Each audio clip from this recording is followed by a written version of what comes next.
Welcome back after the break, ladies and gentlemen. I'm McCready. Joining me again is the wonderful Carby. Now, in our matchup between UC Bulldogs and Chicago Concordia, Carby, we've already seen the map of Clubhouse, and that one was a pretty strong one for the side of Concordia. Definitely Bulldogs had their moments, but that scoreline, it is a very strong one, isn't it? Yeah, it was Concordia coming in with a 7-1 scoreline. Previously, Concordia have yet to lose a map, I'm pretty sure. They've 2-0'd all of their other games. So they've played four, so they're currently up by 4-0. So the real question is, can Concordia keep on doing this, or are UC Bulldogs going to have something to say? Because like we saw in that game, when UC Bulldogs did win a round, or they were close to, it was right down to the tooth and nail. It was either in a post-plant situation that they lost, or it was due to the time and it was a 1v1. You never saw complete one-sided rounds. It was always very, to the very, very, very last second of the round. But Yeah. anyway, that's enough from us. We're heading towards Cafe.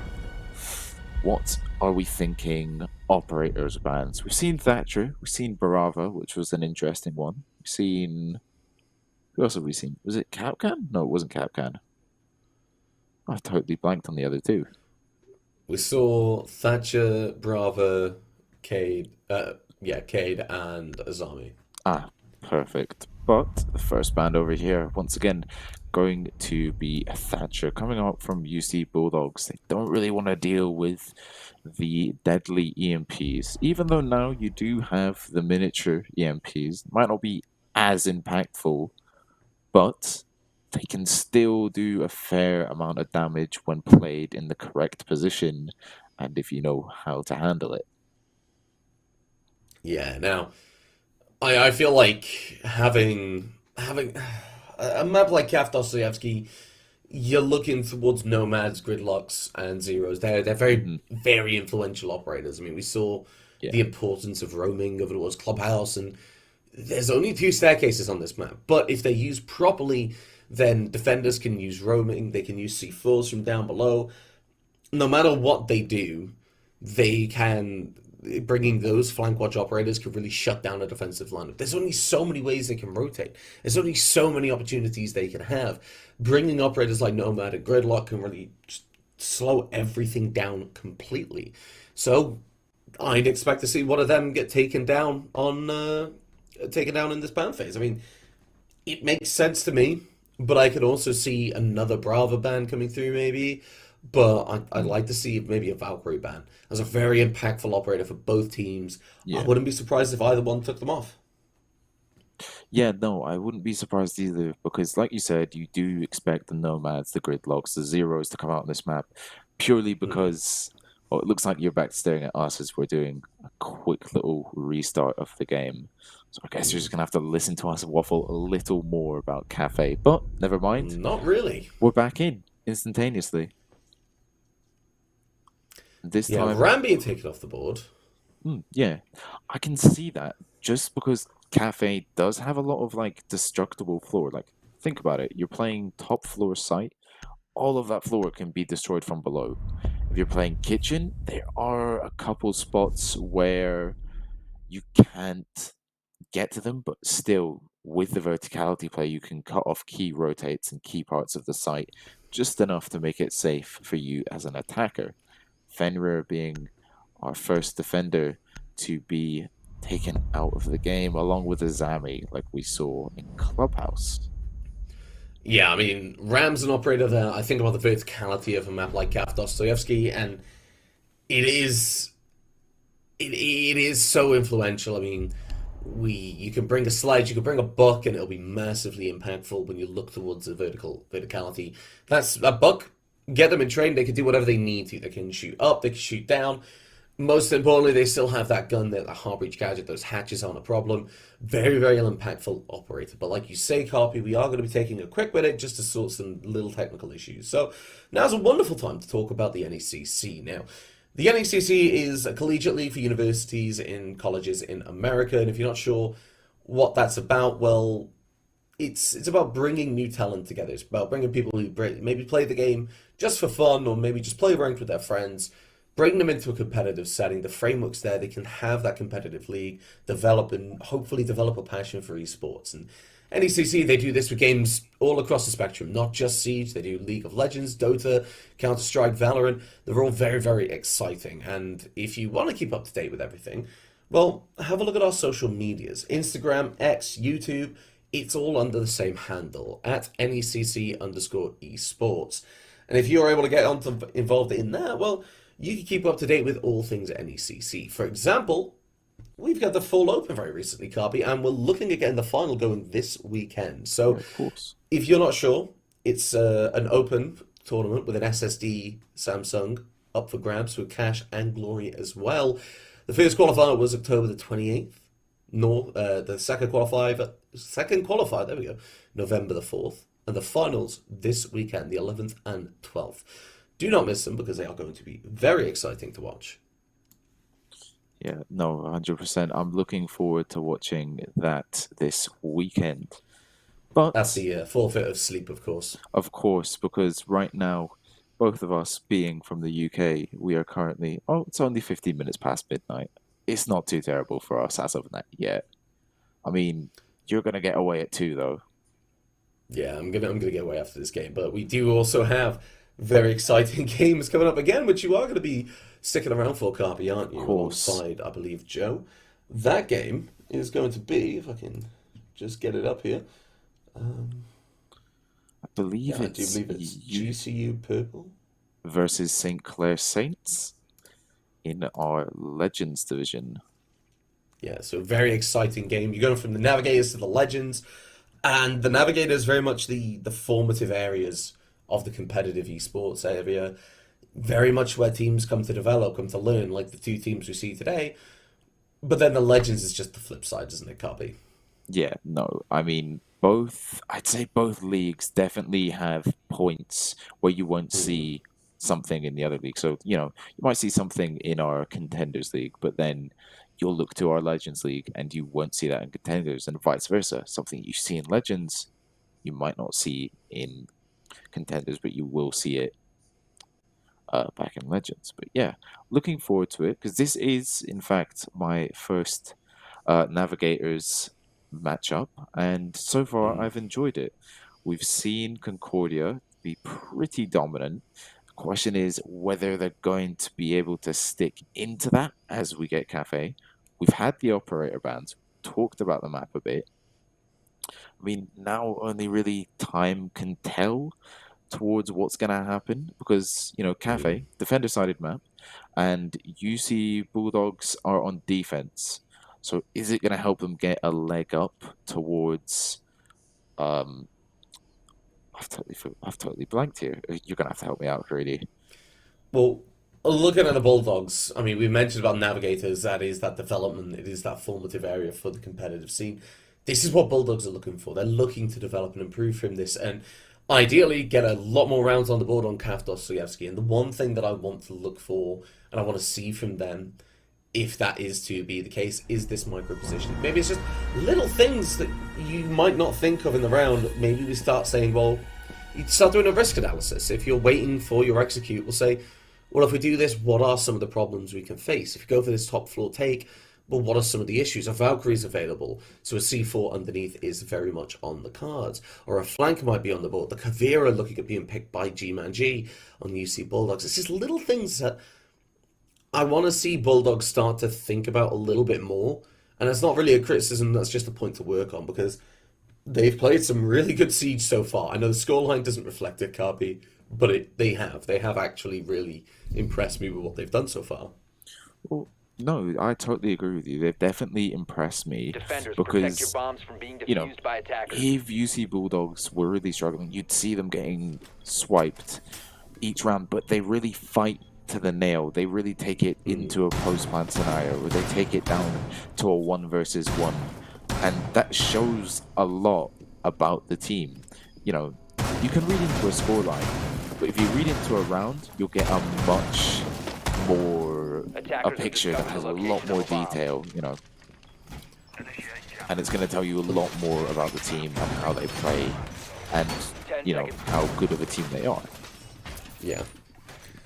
Now, Starting things off on the attack is going to be Concordia, running off the back of their victory so far on Clubhouse. Well, I expect them to be a little bit more aggressive. I mean, they've got Sayuke with that F2, they've got very aggressive operators such as that Osa, able to just really drive down a lot of these key areas. And the Gridlock, like we mentioned, has got those frag grenades in pocket, that F90 assault rifle, nothing to be sniffed at, even though it's not the LMG.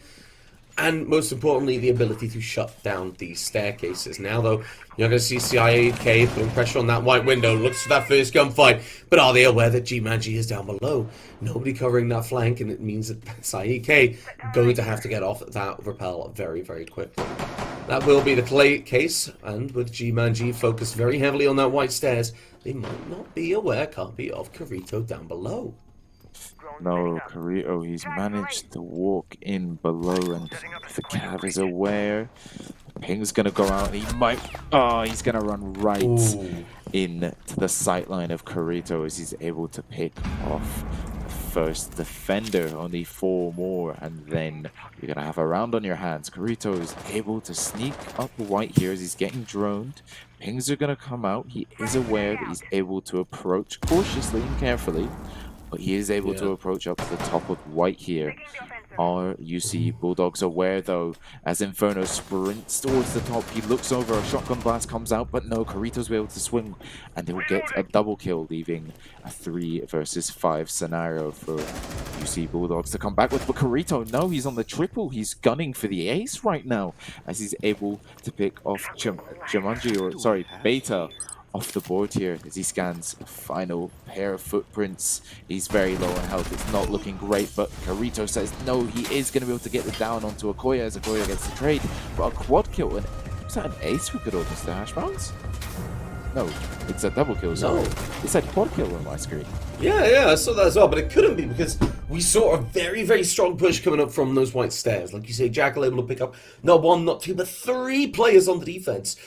And I feel like getting that white control was massive. Yes, the Cavalier got taken down, but it was finding that shotgun of Inferno. Taking away that shotgun takes away so much map control from that lumber position. That white stairs opens up. The reinforcements from Pixel can start to come through. The drone went into that bathroom area. Called out, it was clear. Called out, freezer was clear. So suddenly the attackers, they get so much map control, as well as that pick on the board. And yeah, getting the kill onto that player over to the Lord's Legion, downing the Legion, making it so that it was just a very simple situation for Mr. Mr. Hash Brown. They finished off that Legion, they pushed in, they got the mirror that wasn't maybe fully aware of what was going on.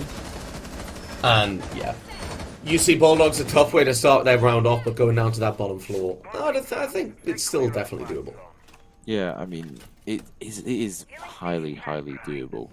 You know, all they need to do is just almost play off each other, you know, make sure that you're not too far away from each other, that your refragability of the other teammate is going to go down from 100 to 0, you know. If you guys are playing wide and you don't know where each other are, you don't know what each other are holding, it's not going to be an easy defending round for you. But if you communicate and you know what everyone's holding and how, you know, how far of a distance you are from your next teammate, where your closest help is going to come from, then the round is going to look a little easier. But enough about the defense. Concordia going to look to go above as they bring this fuse out for the verticality. 3 breach charges and 4 cluster chargers. It is going to be a handful for the defenders to handle. Yeah, and while they don't have Sledge or Buck on the board, they do also have that Jackal with the secondary shotgun of Kirito if they decide that they want to go for the vertical, not just try and kill every single player on the board. Drones will start coming through. A white freezer push is an option on the board for Concordia already, but probably not one I see them really going for. They don't have enough map control to do that. Sayuke is going to start turning things around. These fuse charges start going down, getting a kill, as Inferno gets taken down as well by Mr. Hash Brown. Some of these Capcan charges will go down, but as positions are called out, the fuse charges begin to drop. SRT will find Killer, but as Okoye and Beta start to get pushed in, they will look at falling to Mr. Hash Brown, who's able to find one, but Kirito closing down Concordia. A very fast round and a very, very strong one as well. Yeah, no, that was a really strong round from Concordia. There's not really a lot Bulldogs could have done there, especially with the fuse on the board. Those cluster charges, they pop through the floor so quickly, even if you're able to shoot it within the first 2 seconds of looking at it. Two cluster bombs have already dropped, and if you're in a certain range of them, it is going to be instantaneous death, or you're going to be put in the DBNO state. So it's quite hard for Bulldogs to fight a fuse, especially when you're on a map like Cafe, where the floor is highly deconstructible or breakable. You see, that's not my biggest problem with the copy. It's the fact that Concordia was so aggressive in getting their players into these key positions. They had Freezer, they had that double door lockdown almost immediately. So as soon as these players tried to move away from these fuse charges, they're running into guns, and I feel like that's the coordination you want to see. Yeah, no, you're 110% right there. With the fuse charges going off in the background and players cutting off the only rotate between A and B, because if you have a quick look at the site, you can see double door towards red. You see double door, you got the red corridor here. If you place 2 players there and they're looking down towards the side of Sync, even if you have a rotate in that wall right next to the red double door, they're not able to run through because it's just nowhere. It's just a long angle for the attackers to hold. But once again, Concordia, with the sheer aggression, they've breach charged open the back garage, and they're already looking to take Christmas and make their play above for those fuse charges. Whether you see Bulldogs have alterated, they have, because this time Inferno is above, but Beta is going to be the first one to pick one off onto good old Mr. Hashbrown, who has been putting up numbers within the first 2 rounds, but Okoye is going to be able to pick one right on to Gamma Grug, leaving Bulldogs with the upper hand here. Yeah, SRT able to find another one. As you see, UC Bulldogs, they very much adapted. They got the player over towards VIP. They have a player over towards that top right, aware of how Concordia made these pushes last time. Well, they're looking to undo all the work that has been done that time. They're looking to really adapt and show that improvement. And right now, Carito on their own will get information of where these players are, but will have no opportunity to deal with it. Like I say, now 2 players over towards Bakery, 1 player over towards VIP Stairs, and the vertical opportunities just aren't there anymore in the same way they were before. Saeed K suddenly has to be very, very careful and can't go for that vertical, like I said, which means they have to go for the gunfight. Suddenly, the numbers advantage comes to play in a lot more. You see Bulldogs holding this small bakery. Going to force Concordia to do something that they might have to act up, be able to find Thorn. Luxury second player isn't able to find it. Saike with these fuse charges, looking to make something happen as the yellow pings come through. But Kirito has to try to catch this player off. Aware the player pushing up brown stairs, finds them as well. A 3 versus 2. The drone comes through with a minute left, and suddenly, Copy, it's a lot more doable, but still a mountain to climb. Defenders aware of where these players are. No hard breach done so far. And Copy, as time slowly ticks down, only more and more information going in the way of the defenders. Yeah, Kirito gonna look to swing double door here as you hear the cluster charges in the background pop off. He's gonna get Legion Mine twice, and as you know, with the recent update to Legion Mines, you're no longer able to prevent that damage, but no, Kirito didn't quite catch the head of Okoye here, but did Okoye catch Kirito? Yes, the yellow pings are there. They're aware, but I don't think Kirito is. He looks to go for the wall bang, but it does not matter. Sadiq K is going to get one to Ranji, but down Okoye is going to get one to Kirito, but it's a 2 versus 1. All of a sudden, it's a 1 versus 1 with 10 seconds on the board. It is down to SRT with 100 HP. He hears the plant going down. Is he going to know where it is? He's looking towards Sync. The plant is down behind the bomb chassis. 45 seconds on the clock. He's got the angle. He sees the head of the fuse. All he has to do is to tap him. And that's what he'll do. Sadiq K saves the round for his team. Yes, a huge play. SRT able to close things down. Saeed K, Kirito, that was amazing. It's a really good retake, a really good salvage operation of that round that didn't exactly go their way because Bulldogs were able to adapt. They were able to look into what happened and what they needed to do. Concordia, they went for the same thing. They went very much for the same formula. They went for the roam clear up top. They weren't able to get it. They tried to get that freezer open very early. They were able to, but the players over towards VIP and that brown stairs shut things down. But at the end there, the coordination, being able to win a lot of these gunfights just came out massively in the way of Concordia. And it just came down to timing. It just came down to positioning for Bulldogs. And most importantly, SRT, the patience. Just saying, well, I think that's a person. I'm not too sure. I don't know what this plant is. So they're looking towards that position, not wanting to get too aggressive, and where that they're going to be held from whatever position that SRT, that NECC was holding. But in the end, just able to slowly suss out what's going on, pick it off. Very, very well played from Bulldogs and Concordia alike. Yeah, and once again, we've talked about how these two teams play and how UC Bulldogs, the scoreline was very much in favor of Concordia, but like I said, when UC Bulldogs are gonna win a round, or if they've just lost a round, it's really down to the final second. I cannot stress how much like these teams are really battling each other. It just so happens that Concordia is getting the final say in that round. Yeah, it really, really does seem to be that now. G-Man G, very, very careful, looking for this white player. Oh, wow, somebody's nearby, but not wanting to take it. Will look for the kill, isn't able to land the shots, runs out of ammo. NECC is able to take them down. You've got to be kicking yourself if that happens. Killer's able to find another kill. SRT off the board, as is G-Man G. And while Inferno will find a refrag, 3 versus 3 with only 40 seconds off the clock, copy. Yeah, we've gone from a 5 versus 5 into a 3 versus 3, but Beta says no, Carby. I'm gonna put it in favor of my team and takes off Killer off the board there, leaving a 3 versus 2 scenario with 2 minutes on the board. There's loads and loads of time. There is 3 drones though, so they've not got a huge amount of information to work their attack with, work their final push and coordinate together. Frags gonna fly out. Oh, what a lovely shot from Gamma all the way onto Inferno's head. He brings it back to a 2 versus 2. Minute 40 on the clock. They got the time to work with. They got the information as well. They just need to coordinate and pull together. Yeah, and that's going to be a massive, massive task at the moment. Half the round taken off the board.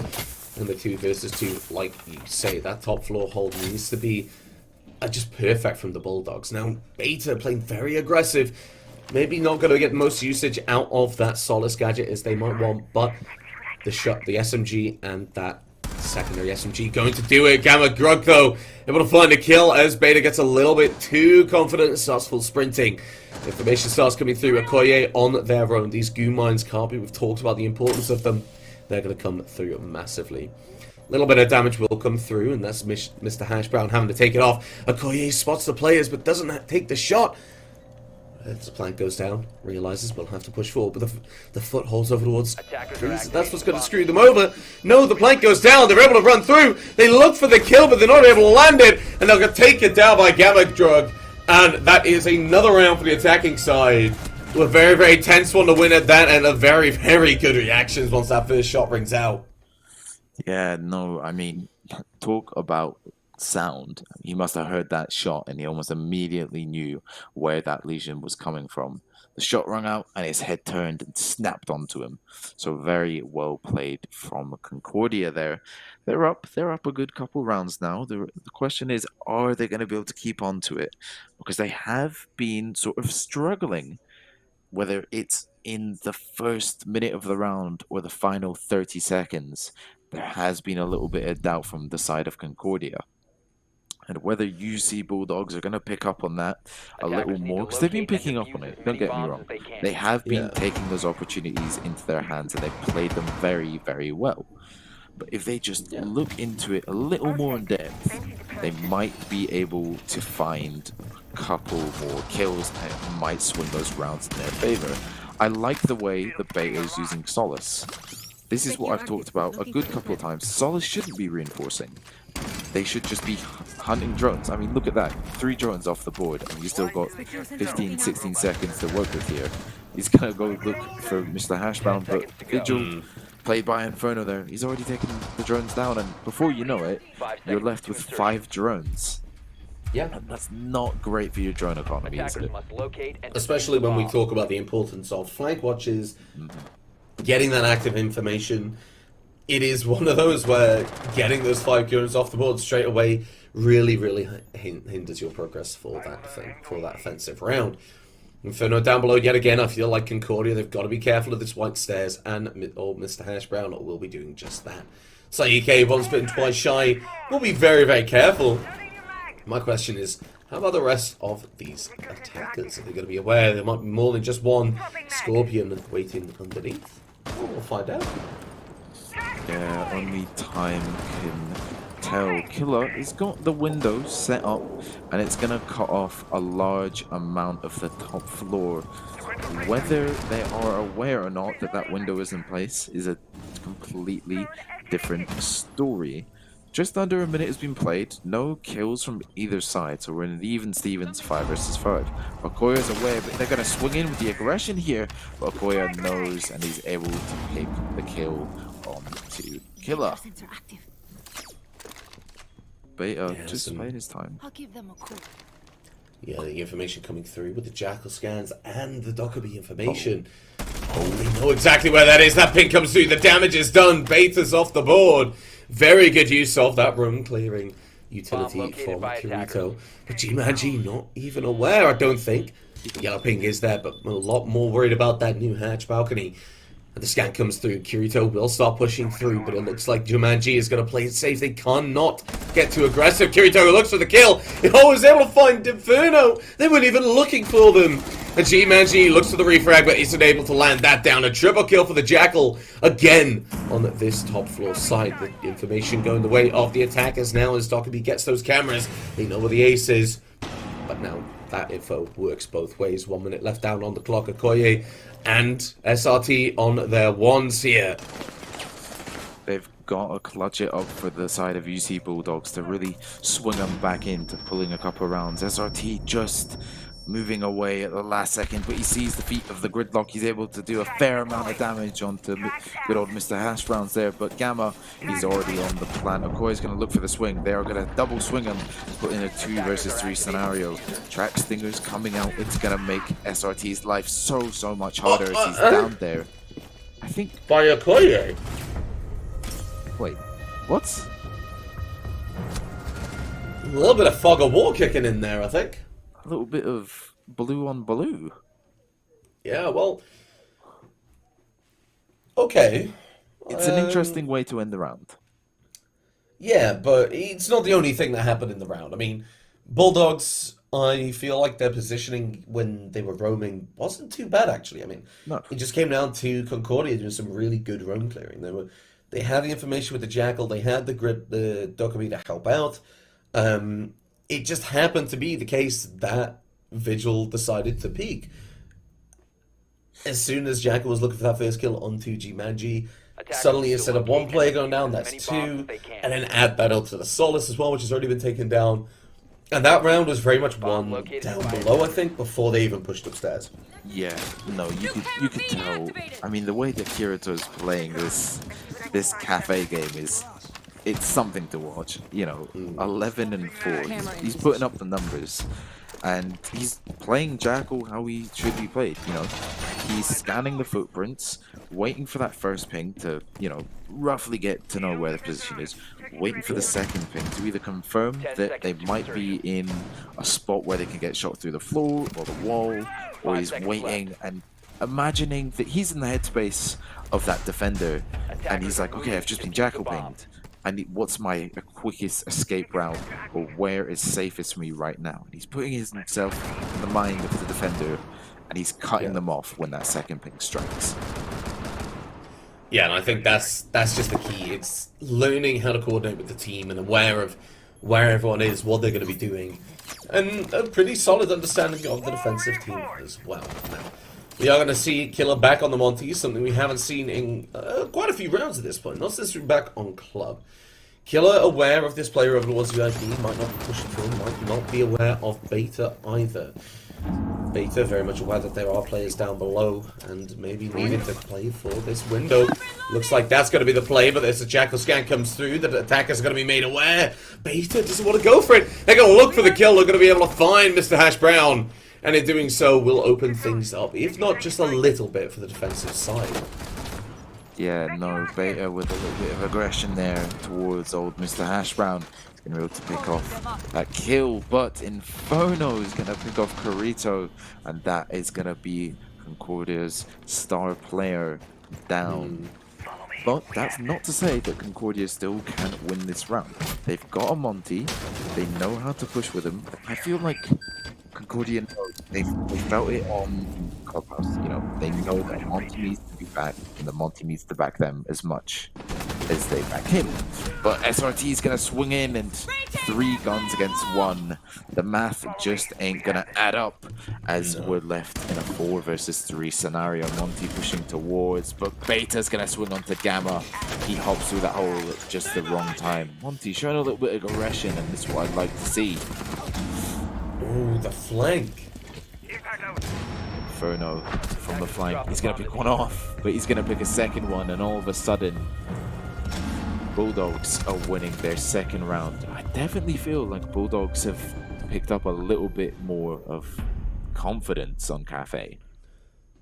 Yeah, I think that certainly is the case. I feel like Bulldogs have started to hit their stride a bit. It might be a little bit late into this split. However, Carpe, it ain't over just yet. They do have that opportunity to bring it back. They are going to be going on to their defensive side, or their offensive side, sorry, and I feel like if they can keep up the aggression we've seen in the last couple of rounds, in particular that last one, this can really start to turn things around. Concordia, they need to lock down, think about, okay, what were we doing the first couple of times? We're playing a little bit more calculated, a little bit more cold, and that's where I feel like they really will excel.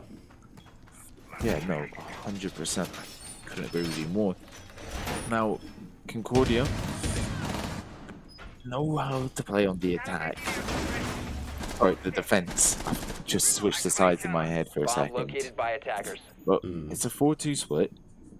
There's not to say that Bulldogs can't play as they've been playing on defense. They had a couple rounds where it's just they unluckily, you know, 2 players with that Rainbow Six Siege timing, they missed each other.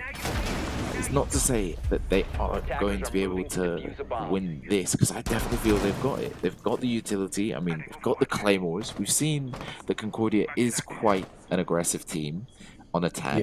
Yeah. They do carry it over to defense. So I feel like with those 2 Claymores in play, I reckon we're going to see a couple of Claymore kills. Oh yeah, I reckon that is going to be the case. I feel like Claymore's going to be the name of the game here for Bulldogs. They need to be able to shut down Concordia getting so aggressive and feeling like they can take a lot of these gunfights. And with Claymores, well, it's a very safe way to do that. You don't have to peek these gunfights. You don't have to really worry about it. A Claymore goes down, you either hear a gunshot or you hear an explosion. Either way, you know that there's somebody there. And whether that be via a kill or via a shot, you're aware that you have to cover that angle from now on. So it's not the end of the world. But I feel like this is where we'll really see... This is where we could see a lot of good coming out from the utility for Bulldogs. Yeah, no, I reckon that we're going to see Bulldogs use their Claymores, use their frags, use their flashes. They've got a lot of utility. And speaking of utility, they've got a fair amount of drone economy. You know, when it came to Concordia on attack, UC Bulldogs, they were very military with how many drones they let get through. It was almost 1 or 2 or none. You know, they were keeping their drone economy on the very low side. And that's what I like to see. But UC Bulldogs, when it comes to their drone economy, they like to keep it high. They like to keep 6 or 5 drones on the board. And there's 1 minute and 20 seconds left. And that's pretty good drone economy in my hands. But Jumanji, he's going to be able to spray a little towards good old Mr. Hash Brown. He's not going to find anything as of yet. Gamma looking to potentially pick what old Mr. Hash Brown couldn't quite find. Yeah, well, at the moment, a minute left on the clock, and the aggression will have to start coming through from Bulldogs. Now the impact nades onto SRT will do a little bit of damage, but not enough to kill them, and taking away Gamma Grug's impact nades means that shield can't get going. G-Man G will be taken away by Saike down below, and these Falcon cameras are still up, Carpy. You talked about it last game. There's no IQ on the board. There's no way to spot these cameras unless you're looking for them. So that information going to go in the way of Concordia, who are able to find another kill onto SRT. That shield taken down. It's going to be a lot harder to get this plant down. They're going to have to brute force it, and they're going to have to deal with Saike getting pings right now with a C4 down below. Copy. It's not looking good if you're a player in Piano as Beta gets taken down. A player on Skylight and a player on Red. Concordia looking set to take this round. Yeah, no, Concordia 5 versus 1 Inferno. And Okoye, they've got a drop. They might potentially get the bomb down here, but Kirito says no, and he's gonna pick up 2 more kills to add towards his hefty number. Yeah, well, a bit of a mad dash at the end there, but it was just Concordia being able to isolate and pick apart these attackers. I think they really, really were just strong at it. I mean, yeah, picking these gunfights, the impact nades, they still had impacts in pocket in case those Osa shields went down, but they were still able to do that damage. The Roma down below, the information being fed, it was a perfect storm for the side of Concordia to win that round. And heading down to this bottom site, they will be looking to put themselves into match name series point copy. Yeah, no, Concordia potentially looking to stick to their flawless 2-0 record. And if they do manage to win the next 2 rounds consecutively and swiftly, then they'll be turning their 4-0 record into a 5-0 record. Which is, I'd say that's a pretty good record to have, would you not say? 5-0, no losses, no map losses as well. I mean, series, like when you look at someone's loss ratio, win-loss ratio, you look at, you know, mainly, you know, 4-1 or 3-5 or however the number is. But if you look more in depth in that number, you will see that whether it was 2 straight maps that they won, or whether it was back and forth and they had to go to that 3rd decider map to secure them the win. Yeah, and things kicking off. Concordia still doing a lot more defensive setup, which is very much on the flip side to what we've seen from Bulldogs. And you got to think, okay, well, Bulldogs have got very aggressive on the defense. Now, attacking this site down below, they're going to be forced to slow things down. They're going to be forced to let Bulldogs set the pace a little bit more. Now, SRT and Okoye up at our top floor, looking to really put the pressure on early, but Concordia are already playing into that. And Bulldogs don't really have a setup to deal with the verticality. They don't really have the sledge, the fuse, the buck, anything they really need for that vertical play, which Concordia would be vulnerable to, but not at the moment. Kirito, is looking for that first pick onto the knock. Won't land the shots, but will definitely alert the attackers of where they are. I mean, the attackers are going to have to take their time to sort this out. Yeah, Kirito just gonna fire left and right, but the drones are gonna come in from UC Bulldog side as they look to isolate Kirito in Bakery here. There is potential. They know where his position is. They know he's crouched behind the Bakery counter. They just need to figure out what angle they're gonna push in from. Inferno looks to hop in the window, and all of a sudden, Kirito's aware as a flashbang goes out, but Killer, he's going to chuck a C4, and once again, he's going to find a second one on towards Beta, leaving it in a 3 versus 5. It's not looking great for Bulldogs. Kirito now going to be forced to swing here. No. He's going to pick off one.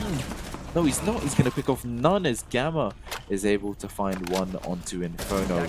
2 versus 5 as Sadiq gets one. Oh, but it's just back and forth. It's back and forth from Greedy. Yeah, really, really good from the defenders there. Able to get the refrags. Kirito almost able to find it, but that hard breach gadget knocking them down immediately. A player coming to try and help out got knocked down by Gamer Grub. It was just small bake. As soon as the call came out, these 2 players were in small bake. Well, Concordia, they just rushed. They said, right, well, lock it down. Don't let them leave. They've got a very, very small amount of space that they can use. Lock them in it. They cannot step outside, and if they do, they run right into us. Very well played from them, but you Bulldogs, they gave it a very good go. I mean, they were able to get a bit of control. They were able to start making moves to deal with situations like that bakery player. They were starting to be able to get rid of it. They were getting the pieces in place. It was just happening a little bit too late for my liking. It was just a Defenders, case of protect your bombs from they'd being already defused lost by maybe attackers. too many players to commit to a bakery push. They probably should have jumped outside, reconvened, and looked at what else they could get done. Because that Yeah. did definitely. It just reminded me of a meat grinder, to be honest. Yeah, I feel Bomb located by like attackers. you said, UC Bulldogs definitely could have looked to potentially keep a couple players on that bakery double door and look towards pinching Carito, and they would have been able to take control of bakery. And if they got control of bakery, the options were vast, and there was a lot because they 10 had head seconds holes. left. One of the walls was soft, the other was reinforced, but had no wall 5 denial on seconds it, to so it would have insertion. been very easy for UC Bulldogs to open up bakery Attackers are completely and heading out to potentially defuse a plant bomb. right in front of the kitchen stove. But doesn't matter, round in the past, you got to think what you've done wrong, improve and move on. If you stay sitting in the past, you're not gonna be able to focus in the present and the now, right? So they got to win 4 rounds consecutively, but Sadiq, he's gonna say no. He's gonna find one onto SRT, but Beta is gonna swing in with aggression, and Kurito is gonna get one onto Beta, leaving us in a 3 versus 5. And here comes the swing in from Okoye. Yes, and oh no, another kill to almost lock things down. The pings for Kirito. Maybe gonna cause Ikoye into a difficult situation. They might not be able to win. A kill does come through for the attacking side, but now Inferno on their own isn't going to be able to close things down. And well, Chicago, they are going to take this one, and they are going to take this series as well in another 2-0 victory copy. Yep, and they'll keep that record flawless for the Navigator League. It was close. I'm not gonna, maybe the scoreline says it wasn't, but in my opinion, that game and the clubhouse game, they were both very close to me. Yeah, I feel like overall Clubhouse is a little bit closer just in the long run, but I feel like CAF, it was just certain rounds that tended to be a lot closer than they seemed. There were rounds when one team was definitely more dominant than the other, but very, very well played from both teams. A lot to work from. Even if you were successful, even if you're Concordia, you look at it and say, well, it's a victory, but what went right? How are we going to improve from this? And from the side of UC Bulldogs, well, how are we going to develop? Because this is a learning experience more than anything.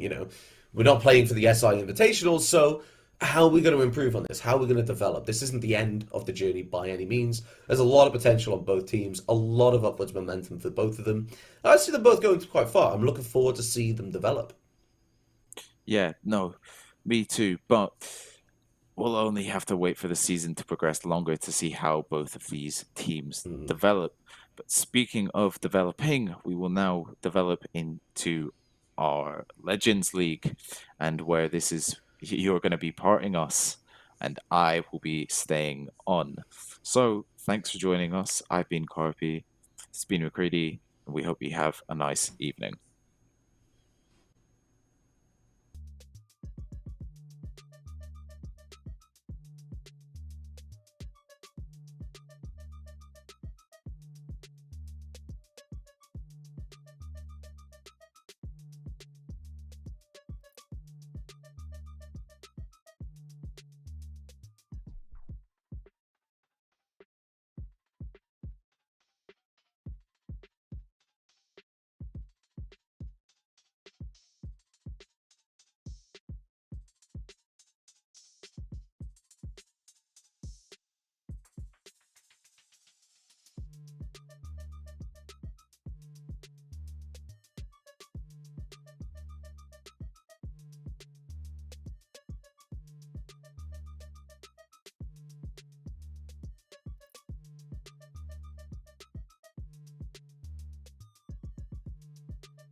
Hello, ladies and gentlemen, and welcome to NECC Rainbow Six Siege. My name is Corbeck. Alongside me is Carpy, and we're bringing you our second game here, which is going to be the St. Clair Saints versus GCU Purple. An interesting match. We saw some in GCU Purple last week. It was a bit of a rough outing for them. Carpy, hopefully things look a little bit better this time around. Yeah, hopefully. It is my first time watching St. Clair Saints and GCU Purple. I know for a fact both teams are currently sitting at 1 win and 4 losses, so I bet they will be both eager to get this week's belt to push them up towards, going 2 and 4. Um, yeah, so I'm interested to see how the game will play out today. I expect a lot of passion. Yeah, almost certainly. Let's go ahead and take a look at our map bands here. Oregon border and then Nighthaven sneaking in there at the tail end. The first two are pretty bog standard here in this day and age, Carpy, but Nighthaven would be certainly an interesting one to see. It would indeed. I honestly would like to go to a deciding map. I'd love to see a little bit of Nighthaven. I'm yet to view a Nighthaven comp game in NECC. So hopefully, fingers crossed, we'll get a cheeky peek at Nighthaven later tonight. Yeah, that would certainly be something to see as watch these teams try and tackle it. And speaking of teams, here's one of them, GCU Esports. Batumba, Bozaroni, Klimp, Smiley, an example right there. Like you said, saw them play in this time slot last week. Matumba has been around for a while, is a very talented player, good leader for the team. Klimps as well. He's a caster. He's also a veteran player, bringing some good talent to the GCU side. They're all relatively talented guys, which and GCU actually to say, Carpy has a decent reputation here in Rainbow Six Siege, which has made this season I think a little bit more frustrating for them, and they're definitely looking to try and get a win on the board here tonight. Yes, I'm sure they will be keen and eager. But heading towards the St. Clair Saints lineup, we have a Rapid, Say My Name is Baka, Salty Boy, Corey Rob, and Roar. Yeah, another lineup here that's struggling a little bit this season. St. Clair Saints have been a team that has been around here in the NECC, and certainly they're a team as well that probably feels like they're underperforming a little bit this season. So they'll be looking for a win here tonight. Both of them, I think, coming into this match relatively hungry. You talk about playoffs perhaps in the Legends division. I'm not sure that either of these squads are necessarily in that hunt, but certainly pride on the line at the very least as we get ready to jump into our first map. It's going to be Oregon. I mean, what more can you say about it, Carpy? It is really kind of it is the bread and butter Rainbow Six Siege map these days. Yeah, it really is. It's a defender-sided map. It's definitely one of these maps that you can open up to play towards more advantageous towards the defensive side. There's not too much to say, It's just a defender-sided heavy map. If the attackers are able to play it well and push smart and they don't play too aggressive, nor do they play too passive, then they might be able to bag themselves a couple rounds.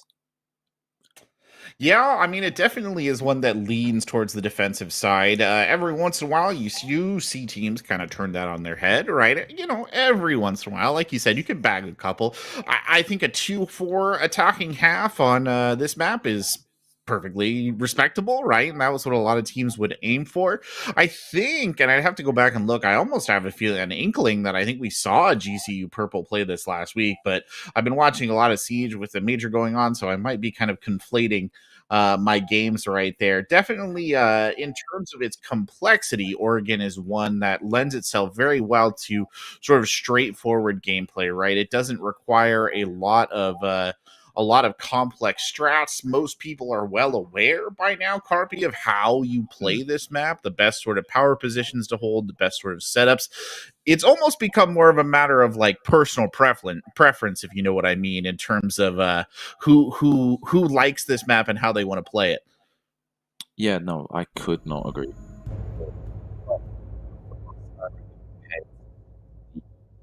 To Oregon. Operator bans, I mean, I reckon you're going to see the usual Thatcher, potentially a Dokubi starting it off. I mean, is GCU expecting potential aggressive plays from St. Clair's? Is that why they've managed to get Ying off the board tonight? Perhaps I feel like Ying is one of those choices where it's not normally a bad pick. It's just maybe there are things that are more useful that you could ban out. Certainly, though, Oregon has a couple of sites that lends itself well to Ying, and Flora is getting taken off there as well. Again, that used to be a very standard ban for Oregon just because of the util destruction that can be brought by a Flores. Nowadays, though, you might be more likely, I think, Capri, to see a Dokkaebi in that spot, but Dokkaebi will remain, so a very powerful attacking operator there in the pocket of the St. Clair Saints. Yeah, gonna see Solace taken off the board, probably just because of the sheer utility that she can see. But not only can she see the utility, she can get rid of it. It's just such an operator that you can play in so many different ways. And to finish us off, we're going to see Fenrir. I mean, I've seen Fenrir get banned. I know some teams can absolutely hate him; they want him off the board. Always, they'll choose no one but Fenrir. But other teams don't mind. They play into the Fenrir. They maybe bring up Brava to change it up. Um, use the gadgets towards their advantage. It really just depends on the map and what kind of team you're playing against. Yeah, I mean, Fenrir in and of himself, I think, is garnered a well-deserved reputation as one of the strongest defensive operators on the board. But Mhm. when you're kind of looking at the trio of, say, Solus, Fenrir, and then, of course, you have your Azami in there. Those are the strongest defensive operators, Attackers need to arguably, right locate and now. defuse the So remaining one of them bombs is if always they going to get can. left behind, and it really becomes a choice of whether you want the Azami on your side or you don't. And in this case, I think that GCU is choosing to take that in. Fenrir in and of himself, I think he's so dangerous because he is combining a lot of intelligence capability with a relatively disruptive gadget, which is, I think, why a lot of people see him go. Speaking of defensive operator choices, though, interesting one right here, Carpi. It's Bozaroni on Frost, the reworked Frost, no less. You're completely right there. The reworked Frost. I 10 mean, seconds to go. I can't say I've noticed a huge difference if I'm being totally 5 honest with seconds you, left Greg. before I mean, insertion. you get downed in a frost mat, and usually the way that people position Attackers are frost moving mats, out they're to in locate a a bomb way and that defuse you it. know once they jump in, you're gonna get that final bullet taking you off the map. I haven't seen a huge difference. I mean, I've seen a couple self arrives, Mhm. but they don't get far away. So I think the Yubi's rework is played really well.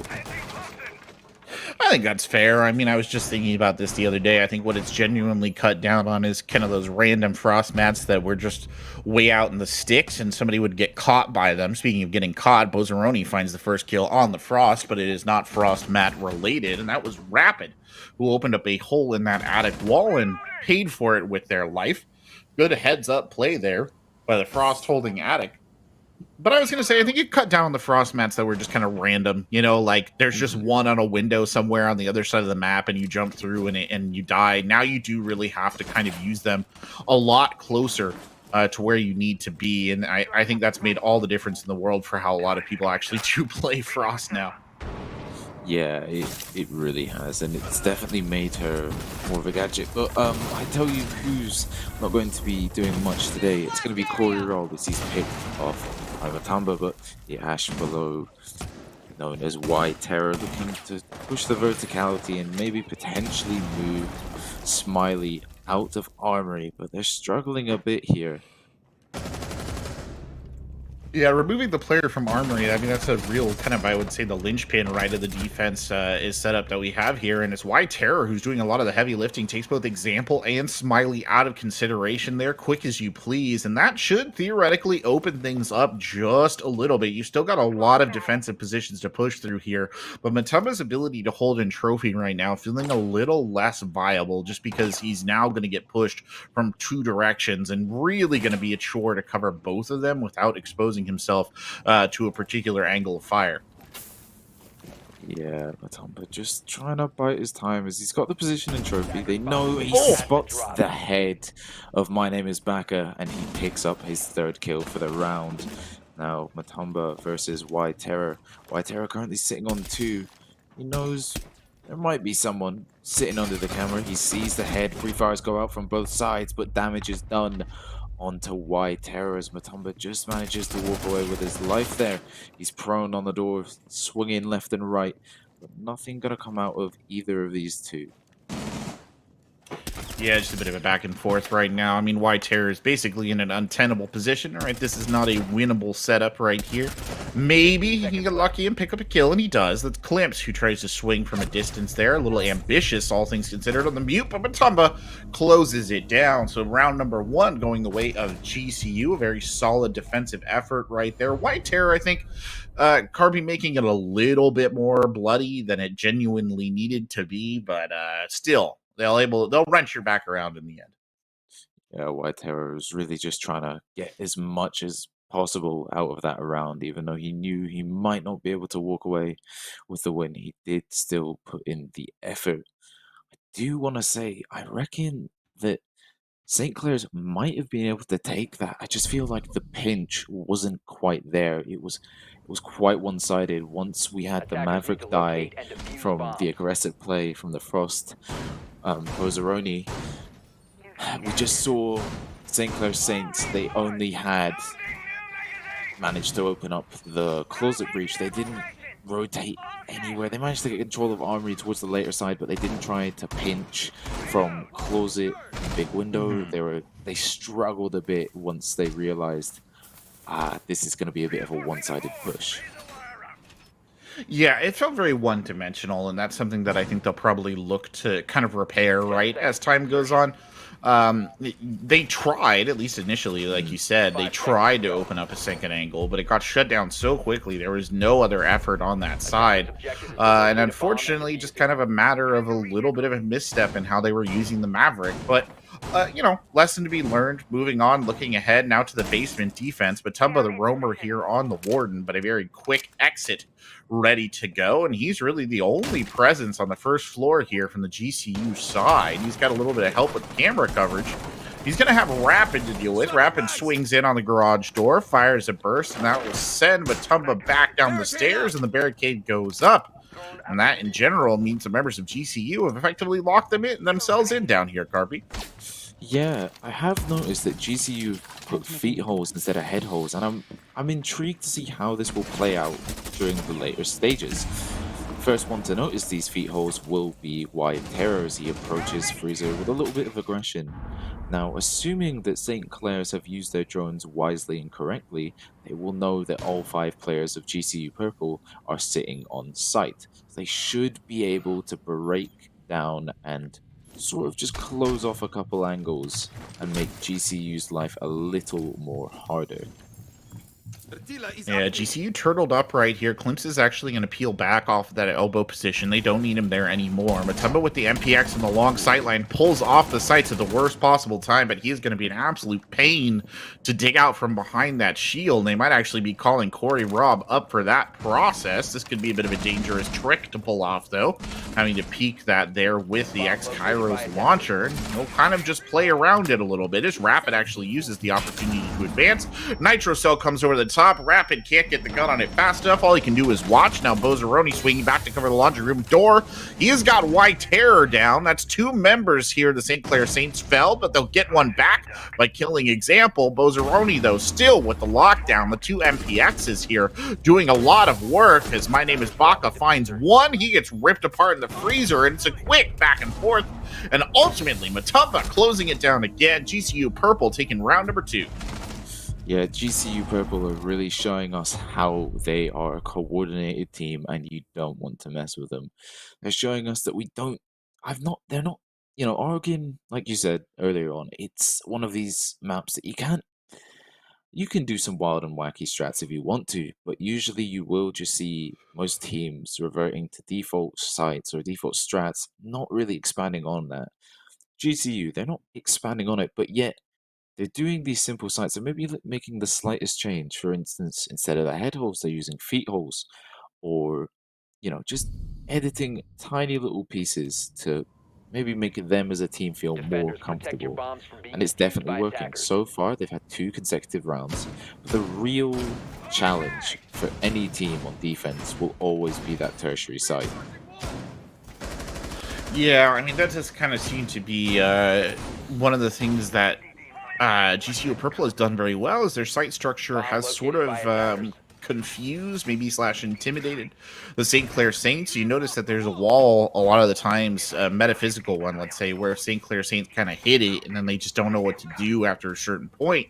I mean, I've got to applaud the Saints for their aggression on that last site, but yeah, it just felt like it was just a game of trades, and GCU had an advantage from the start, and the Saints were never really even it up. And like you said, I mean, tertiary bomb site, right, Carby? That's the place where you go if you're going to get it. You're going to get a W. So this is the chance, and one that they need to grab if they want to come out of this with that so-called respectable 2-4, right? Yeah, if they want that 2-4 split, that is a classic storyline of Oregon. They are going to have to win this tertiary site. I feel like St. Clair Saints, they've got the rough idea of what they want to do in their head, but they're just struggling on how to compose it, how to really take theory and put it on a piece of paper and show GCU Purple what they can bring as attackers. Seeing Salty and White Terror below, but Example ready to potentially take a couple heads here. It's the drone from Salty. He's just going to help his teammate out. Example's going to be spotted out there. He potentially looks to go for the swing, but White Terror is going to catch the back. He's going to cross over, but no! Example will say not today, White Terror, and he will live to see the light of day. Well, that's a good start here for GCU Purple. That's what they wanted. Get that early kill up. Now you see an attempt there to sort of swing out and get something going. The shotgun at point-blank range from Bozaroni.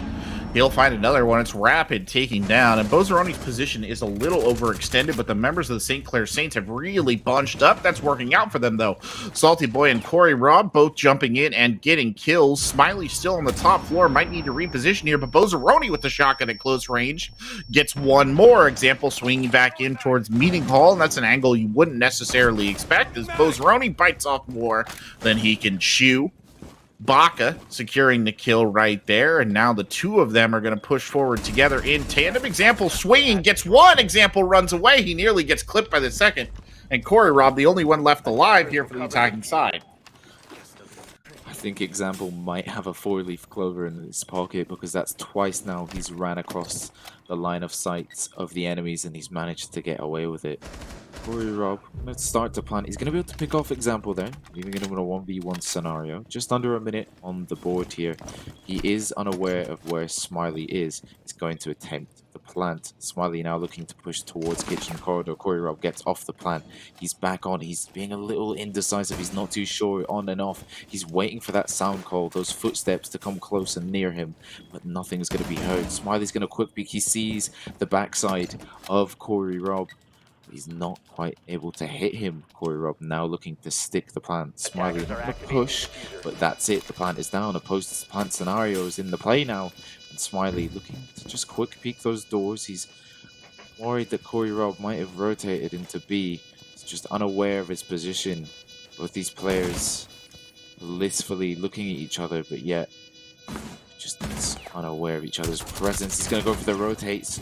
Corey Robb's going to be unable to do any damage. He's going to do a tiny little bit of damage, sorry, but in the end, Corey Robb is going to take Smiley off the board. It's a good kill right there for Corey Robb, honestly, coming back around like that. He had a good angle on it, and you could tell that Smiley was doing the calculation.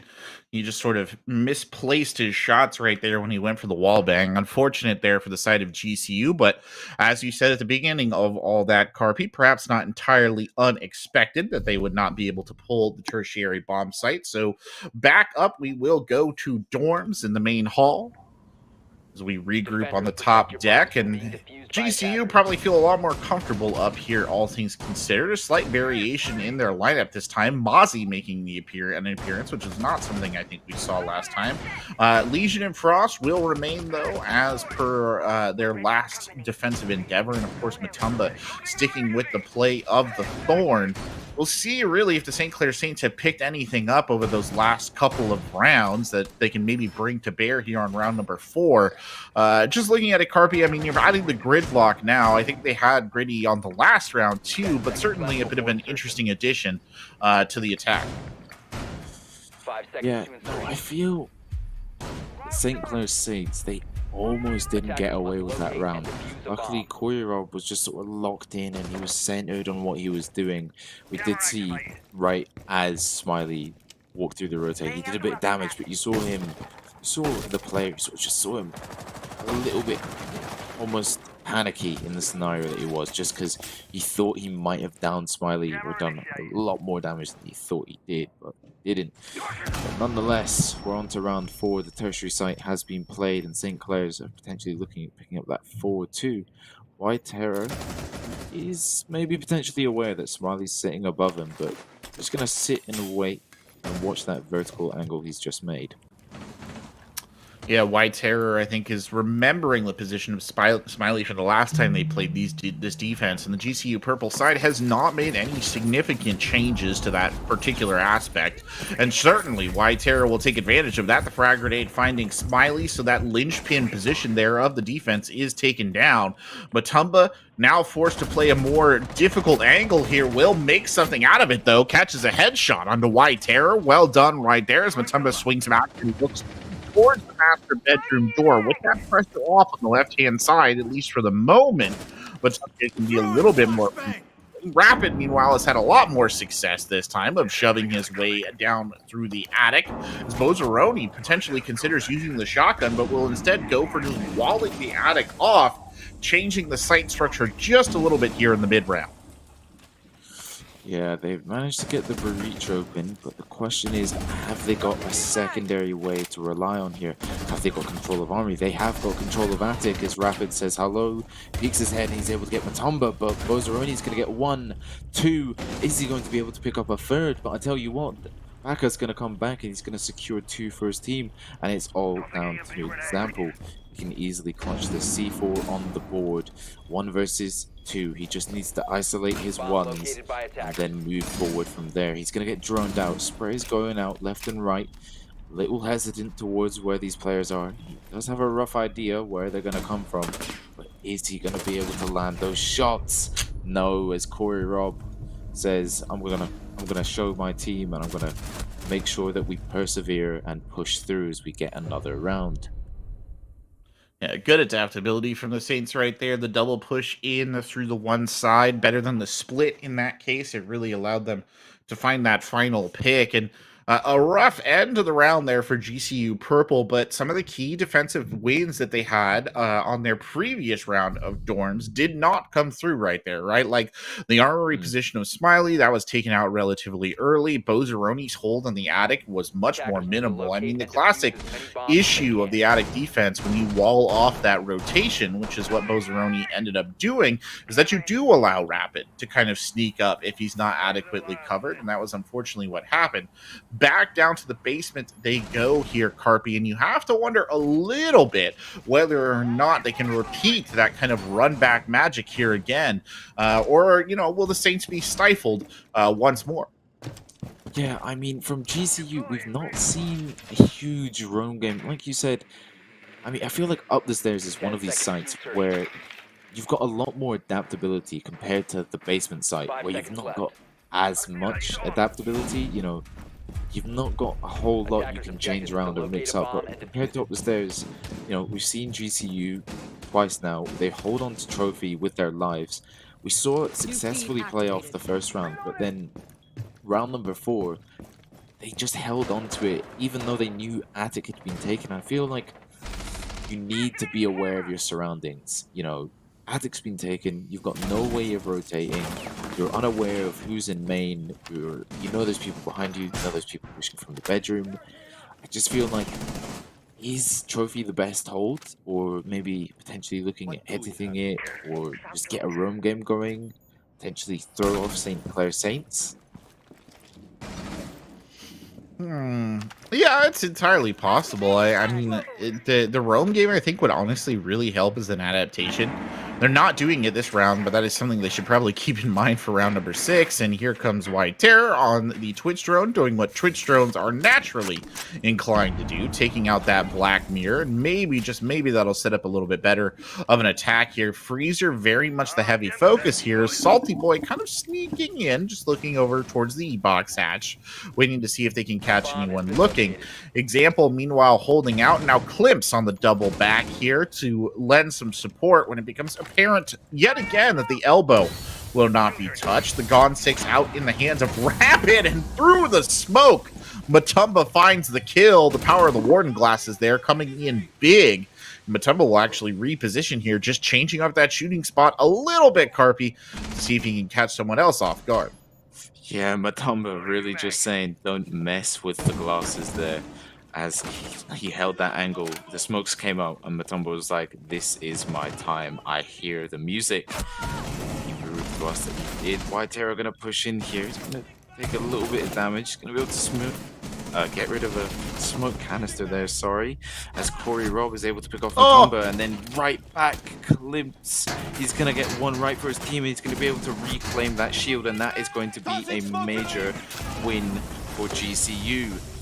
Going back and forth. Smiley's going to get one, but Baka's going to get one back onto Smiley, leaving us in a 2 versus 3 scenario. 40 seconds on the clock. Drop the diffuser. Bozzaroni, though, will find Baka sneaking up. There will be no ambush from out of nowhere this time. Salty Boy, the only one left alive, stuck in the laundry. He's trying to wash the rest of this round away, and it's just not happening. Salty Boy firing in, gets caught. Example pops up, takes him down. And another round of the book there for GCU. And now a choice has to be made, Carpy. Do you complete the rotation, go to the tertiary bomb site, or do you go back up to dorms for another try? I feel like if they're going to go dorms, they're going to need to show us that they can adapt to a different strat, a different scenario, because St. Clair's have persistently gone with the same push. You know, if that Maverick dies, they don't try to rotate to the window. They still try and push through the bedroom balcony. They don't attempt any sort of adaptation or, you know, just moving around the map. They just go for the same old push. So I feel like if GCU Purple reads into that a bit, they'll be able to edit their Attackers need to defense locate and defuse as many bombs and as they catch can. St. Clair's Saints off guard. I think they, yeah, they do need to adapt. I 100% agree right there. And it looks like probably some adaptation is on the way. Bandit coming out here from Matumba. Klimps is now on the Legion, so everybody's kind of done a bit of a musical chair of roles. Smiley taking over on the mute. No more Mozzie attempted. And Wamai making an appearance here, I think, for maybe the second time overall. So a little bit of long-range util denial being thrown in there as well. Interesting setup choices, honestly. Arguably a more traditional defensive setup on the side of GCU Purple. Not probably as gun-oriented, but still quite effective.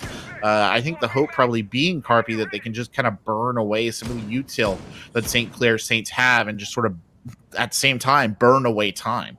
Yeah, I can see that. I can definitely see that. I like how this time they've given themselves an option, but Baka, you're not going to have much of an option. As it looks like you're going to be watching cams for the rest of the round. As Bozzaroni, he's really putting up numbers. We've not even gotten to the split, and he's already on double digits. Attackers recovered the bomb diffuser.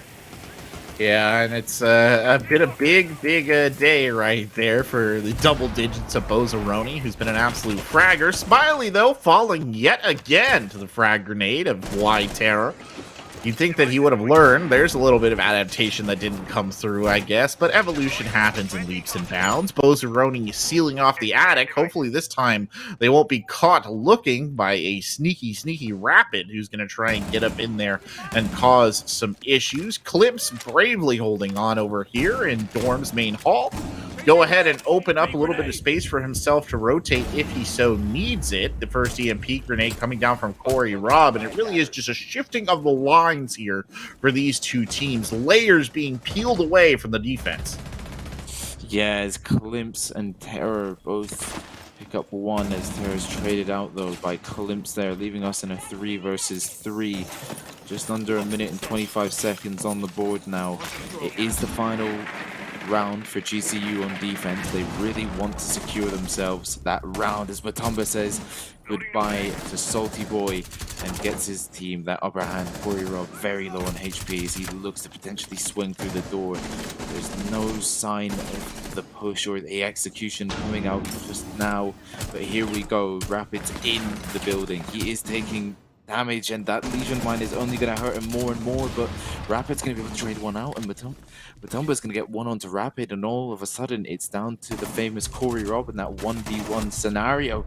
But no, Matumba says not today, and ends Corey Rob there. And then luckily GCU having that classic 4-2 split. Yep, the 4-2 split is where we will end up. A little bit of a rocky road to get there for both the teams, but they'll get there in the end. And the side swap coming on now with a maybe slight advantage in the column of the St. Clair Saints, in the sense that if they can turn the same score line, they will at least get it to overtime. They're going to start up in dorms, but they are providing us with a slightly different defensive setup. Mutant Smoke both making an appearance here. Warden, Jaeger, and a Rooney rounding it out. So some definite changes there, a different methodological approach. And if you look at the side of GCU Purple and at least their initial picks, Carpy, a bit of a change from them as well, foregoing the Maverick and perhaps foregoing the idea of sort of a pinched push. Though, I will say, Carpy, they've got two hard breachers if they so chose.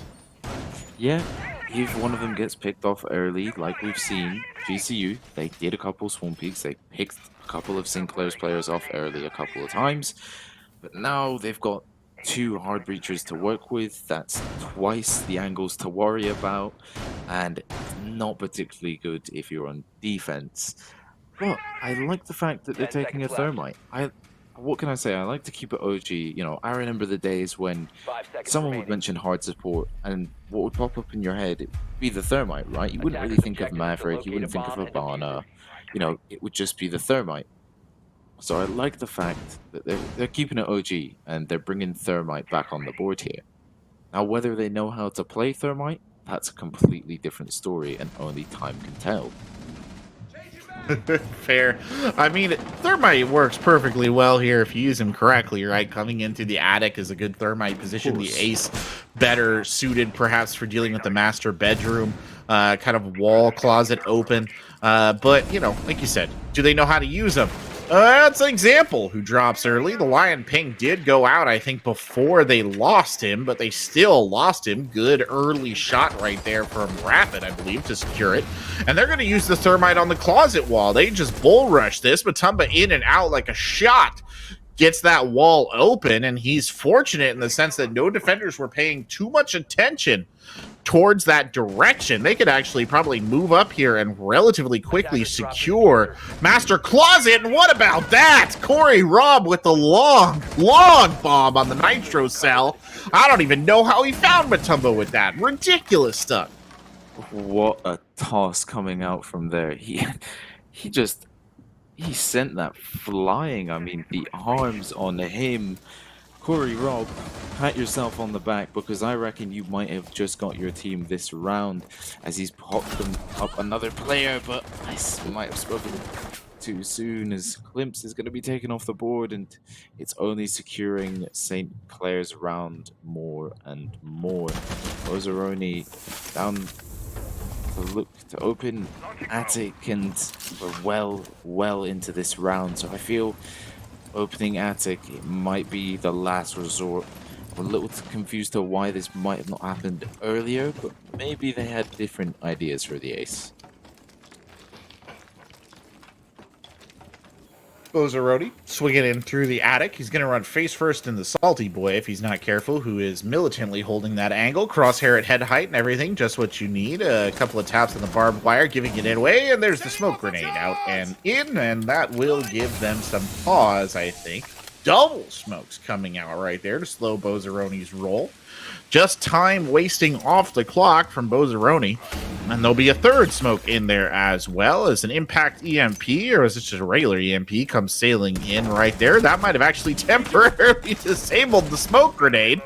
Bozaroni, though, unfortunately, Can't really do much about it. Smiley falls through the floor. I don't think that was part of the plan. Bozzaroni now in trouble up there in the attic. Smiley comes running back up, only to find that the situation has changed.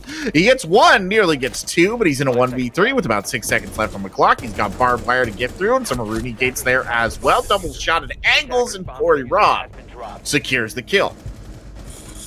Ooh, it's almost like the first round just replayed itself, because I remember White Terror was also in that 1v3 scenario in his first time on attack, but now it was Smiley looking at the 1 versus 3 scenario. I mean, GCU Purple, I'm a little confused. You got the double hard breach, but Attic was only opened towards the very, very end of the round. Now, maybe you are trying to distract them by pushing through the balcony, opening the closet breach, and then pushing into Attic right as they think that's it. But yet again, maybe the timings were off and GCU's communication wasn't entirely there. I'm not too sure. This time, they've substituted the double breach and they've just got the Habana and a blitz. I like this. I've not seen a blitz in a while. I'm interested to see how he plays it, because you know there are two ways to play blitz. You know, you can run in and just blast the music in your headphones and think about nothing and try and pick off as many players, or you can be a little more 10 seconds slow remaining. and use those corners and those sort of objects like couches or wardrobes or desks as cover, and then Attackers are moving out to crouch locate a behind it bomb and defuse it. sprint up as soon as you hear someone close by or someone walks across your sight lines. So I am intrigued to see how Klimps will use the blitz. I agree. Yeah, it's an interesting operator, and you're right, one that we don't see very often. Actually, today in some of the major play, Blitz was getting a fair amount of use from SSG and was sort of tearing it up. So maybe the inspiration lies there. I'm not entirely sure. Rapid definitely pumping enough rounds down. Could be a bit of a moot point though if they don't know that White Terror is just sort of waiting around the corner. Their drone will come in though, so that at least gives them that idea, and then. Of course, they saw the shots from Rapid, so that all helps. Now the choice really has to be made, though. How exactly does the Blitz play this? And he's taken up a lot of attention and time in terms of the enemy's consideration, but for relatively limited progress, here he comes. Klimps pushes up and takes the staircase there. They have not dealt with that roamer, though. It's still there. They're going to just try and force Rapid back and out, and it does succeed. Yeah, Rapid managing to do a little bit of damage towards the blitz there, but then he's got to retaliate towards Kitchen. But now the hunt is on. Is Rapid still roaming, or is he not? The example going to be able to pick up a Wide Terror and put GCU in a little bit of a better situation. Minute 34 to work with here as Klimp still running back and forth. We're yet to see him aggress on any enemies, but Rapid, he's still above, so the play could be made, or the call could be made, sorry, from St. Clair's for him to potentially try to investigate what's going on in the meeting and potentially get them off that hatch. But Rapid is going to do exactly what I was thinking, and he picks off Smiley, giving his team a 4 versus 4, and now GCU, they should be worried. There's less than a minute and a roamer is still on the board. Klimps now looking to push into elbow, but it's already been reinforced. The utility's been used, but a hat drop comes out. Salty's going to pick up one and Backer's going to pick up another, leaving a 4 versus 2, and Klimps is going to be shut down there by Corey Robb. Somehow he wasn't blinded by the light, and it's all down to Bozzaroni in the 1 versus 4. Bozzaroni all alone here. The defensive benefits coming in as much for St. Clair Saints as they did for the GCU Purple. Bozzaroni will pop the overheel right there and a slow swing in, just walking it forward, looking for anybody, and nobody obliges. Instead, Rapid, a nasty shot from a nasty angle, will shut it down, and GCU Purple cannot find these attacking wins. No, GCU Purple are really struggling.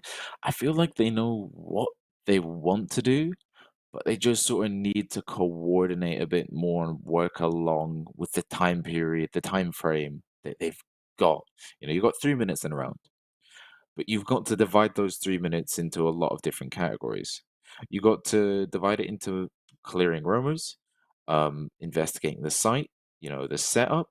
You then got to, slowly push into the map, take a little more time, drone more rooms, double check everything, push in Attackers need to further, locate and and it's just defuse sort of as many repeating bombs as that they can. process till you manage to get to site, open your breaches, and then, only then, when you're sort of minute, 45 seconds in the round, you're only then looking to start your execute. Because I feel like an execute is that very last moment, that last thing that you're going to do in a round, the do or die sort of moment.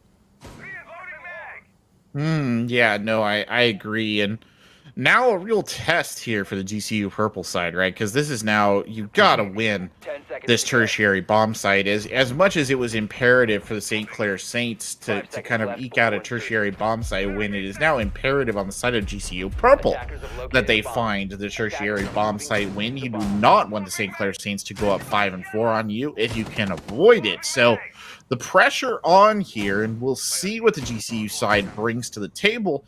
I appreciate, by the way, the presence of Ram there with the buggy. That's a good setup already for a point that has some decent soft destruction potential.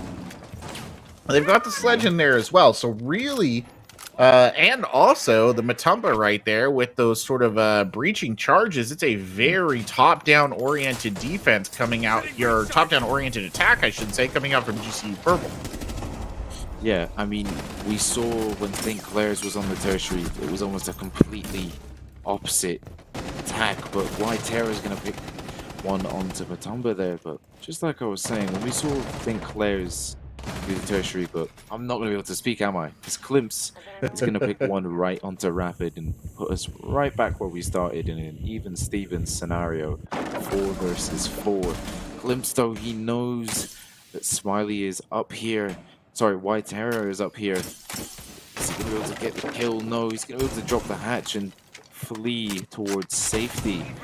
Klimps now starting the verticality. He sees the mute, but the bars are going to be saving his life. As they've got up the stairs now, so let the verticality reign. There you go. Verticality, and like you said, rains down, right? They've got the buggy up there tearing stuff up. They've got the soft destruction as well of Klimps. That'll open some more stuff up, at least for a moment, because Baka brings him down. It's not safe up there on the top deck. It's not safe for Baka either. The bullets do go both ways. Smiley still has some things to destroy, and still, by the way, has 2 frag grenades sitting in the pocket. All the buggies, I believe, are out. It's Example doing the droning right here, seeing maybe if they can set up one of those Smiley frags from above. They've also got Bozaroni, who's sitting on 2 frag grenades. So a lot of very, very useful util.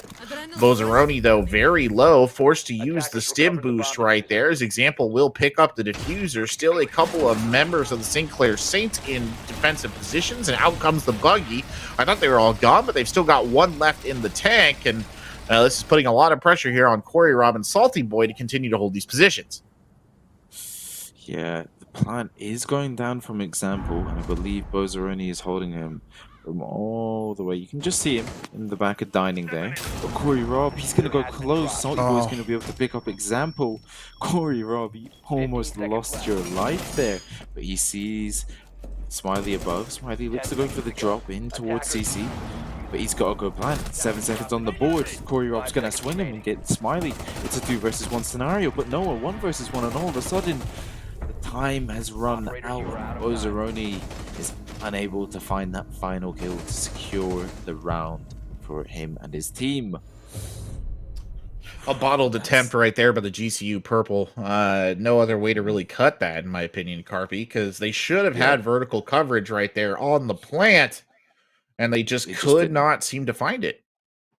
No, and I feel like when we actually watched St. Clair's do their approach on the tertiary site, we didn't see them go for that vertical play. We saw them go below, and we saw them wrap around White and sort of do it that way. They cut off people, and they pinched them from below rather than above. They didn't rely on the verticality. Attackers Because I need to feel like locate and defuse if bombs. you're going for verticality, you're almost saying to the defenders, we're going to play this out to the very second, and we're going to plan it within those last 10 seconds. Mhm.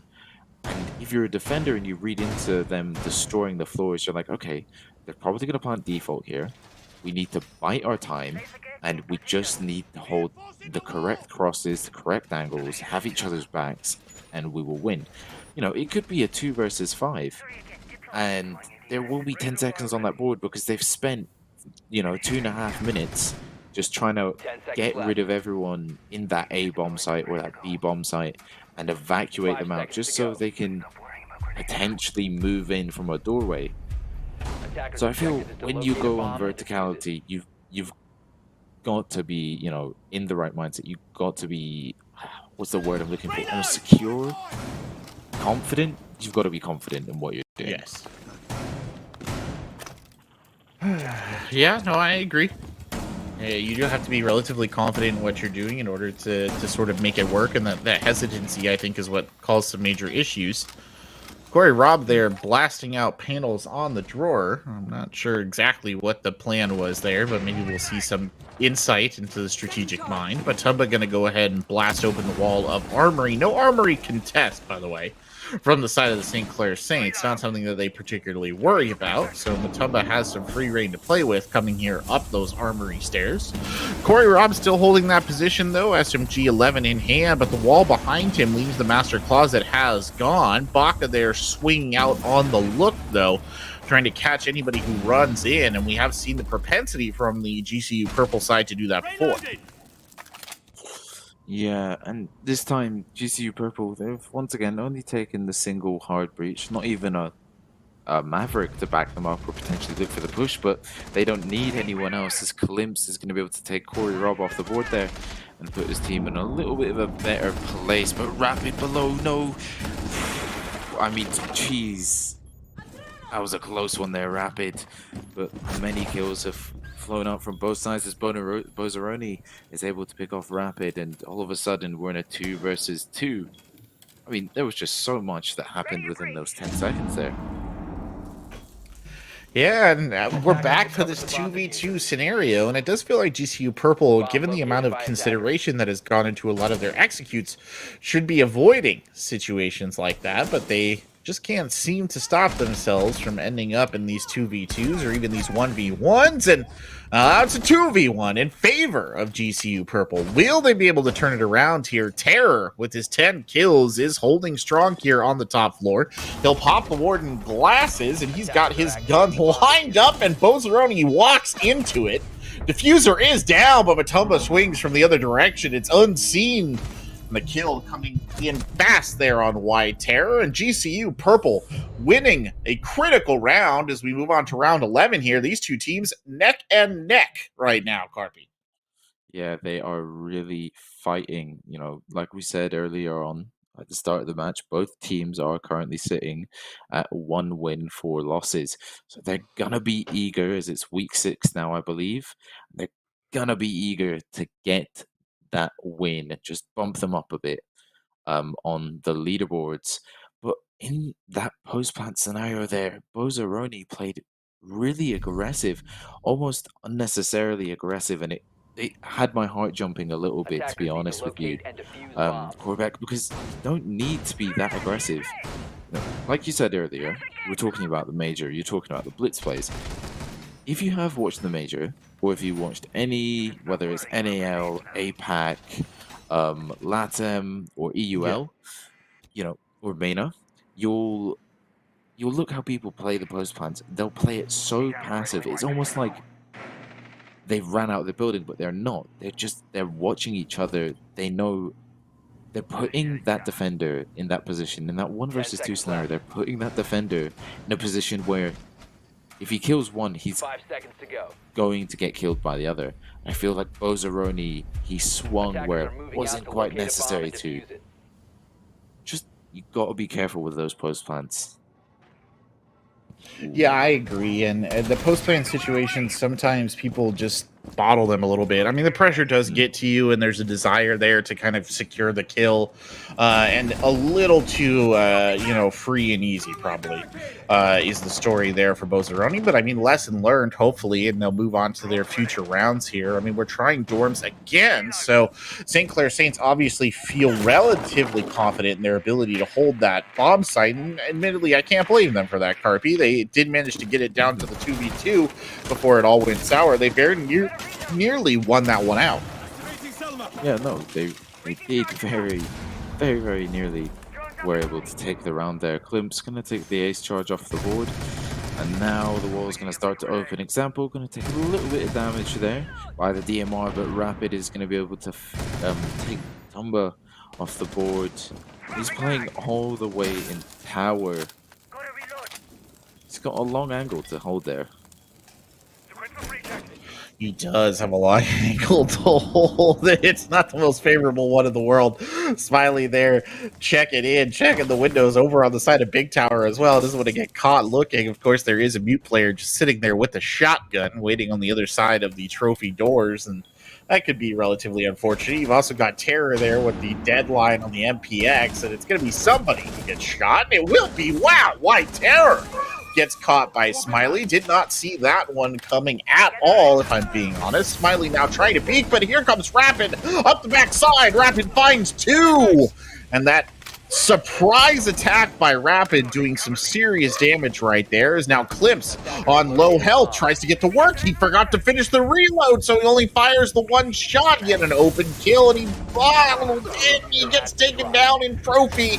And now everything on the back of Bozzaroni, who still has 2 frag grenades to play with. That's a lot of destructive power right there. Corey Robb at an absolute sliver of a health right now, and he'll hold tight in these positions, and everything pauses for just a second. Yeah, Bozzaroni facing the 2 SAS operators, Smoke and Mute, Salty Boy and Corey Robb.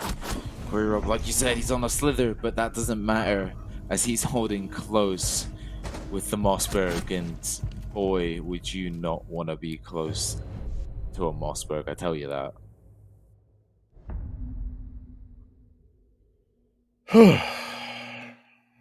St. Clair's All there. right. Match Yeah. point. Match point. It's good for them. I guess technically map point, but still very close and well done by them to hold their line right there. I mean, Rapid coming up the backside and getting that kill. It's not the first time that we've seen Rapid pull a maneuver like that. It was something that came into play on one of the defensive rounds as well, or the attacking rounds as well, I should say, for the Saints when he dropped through on the attic, Attackers you know, need to and locate and defuse bombs. a pretty pivotal kill in that round to sort of shift the way it was going. So an issue there for the GCU purple side that they're not necessarily covering their backs or covering their sight lines. Sometimes that can be a bit of a drone issue, right, Carpy? Like they're just not covering enough ground with enough intel.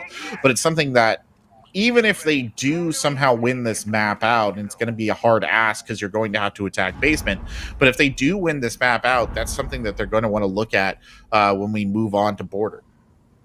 10 seconds left. Yeah, I mean, you can't let Rapid like run up those 5 stairs seconds to and go. pick off 2 of you.